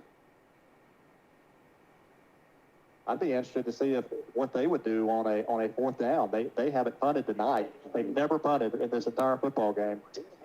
Early on where they went for it on fourth down, I think it was a 4th and short, and picked it up. Tripp may be able to tell us about that at another point tonight. But, yeah, Andrew Flegel will line up, and it does look like Auburn has brought out some of their hands team here. So trying to go get an onside kick. They'll line it up at the 40-yard line, and, yeah, Auburn will be attempting this. Andrew Flegel to kick it. Checks both sides, takes a run on it. Here goes the kick, bounding towards the sideline, and it'll go out of bounds without a recovery. It'll be a penalty on the kick, and Hewitt Trussville will get it where the ball went out at the 42-yard line. Yeah, that's a tough thing to execute, and the Hewitt defender or offensive guy there did a nice job of just letting that thing bounce out of bounds, not trying to go up and catch it and knock it back into play. So a minute 40 left to go. Auburn does have 3 timeouts. They can get a stop here. They're going to need a quick score and an onside kick to get back in this one. Rob, where do you stand on, and may not be a factor for tonight, it may not. Where do you stand on the analytics idea of you're down 14 late, going for 2 if you get that first touchdown, because you're thinking, okay, I'm going to get 50% of the 2-point conversions. Do you like that? The NFL's starting to do that a little bit. I probably would just take the point Yeah. and worry about it when the time comes. Run to Daniel Williams is off the left side. He bounds between the 45-yard line, gets up to the 41. I think he's got his first down already, and with a minute and 30 left to go, Hewitt Trussville continues to pick up yards on the ground. Yeah, Coach Ether's not going to call timeout after a first down run. If Auburn got a quick stop right here, maybe with 3 timeouts, but Hewitt can run this clock all the way down to under 1 minute now, and you're just about out of hope at that point. Well, a minute 20 left to go here. Hewitt looking like they're going to win this game. 56-42 your score. Auburn High offense put up a good fight here as they were able to climb back from a deficit, but a lot of questions tonight going to have to be answered from this week to next about this defense, the pressure they put on offenses. Give to Williams off the left side, big hole again at the 35, finds his way to the 31-yard line. Flag comes in late here. This may be a hold on Hewitt Trussville, so this may be coming back. Looking ahead, we told you about this a little earlier on in the broadcast. Auburn heads down next week. They'll get a trip to Fort Walton Beach to take on a Choctawhatchee team out of Florida that certainly has been a force in that Pensacola region. So not a cakewalk there down at Joe Etheridge Stadium in Fort Walton Beach next week. And again, 4 straight away games coming up for the Auburn High Tigers. So going to grow up really quick. Rob, that can be a good thing, though, when you get a team on the road like this. By the way, as Hewitt is penalized for a holding, they'll be marched back about 5 yards from 10 yards from that spot. But that can be a good team for a team that, gets some away games and it has to grow up quick. Yeah, they're going to have to do a lot of the back-to-back, and to go to some very difficult places. Auburn won't come back home until they play Opelika at the end of September. So they'll have ample opportunity to go on the road and see if they can't solidify themselves and rectify some of the things that are going to give them this first loss to open the season. All over but the shouting now. 30 seconds left to go. Play clock down to 1. Hewitt Trussville doesn't see it, and it is going to be, no, they'll call a timeout before that clock gets down. Just 27 ticks left to go, 56-42. I tell you what, let's do it. Why don't we pause for a break real quick? We'll come back and take off the final 30 seconds. This is the Auburn High School Sports Network, presented by the Orthopedic Clinic.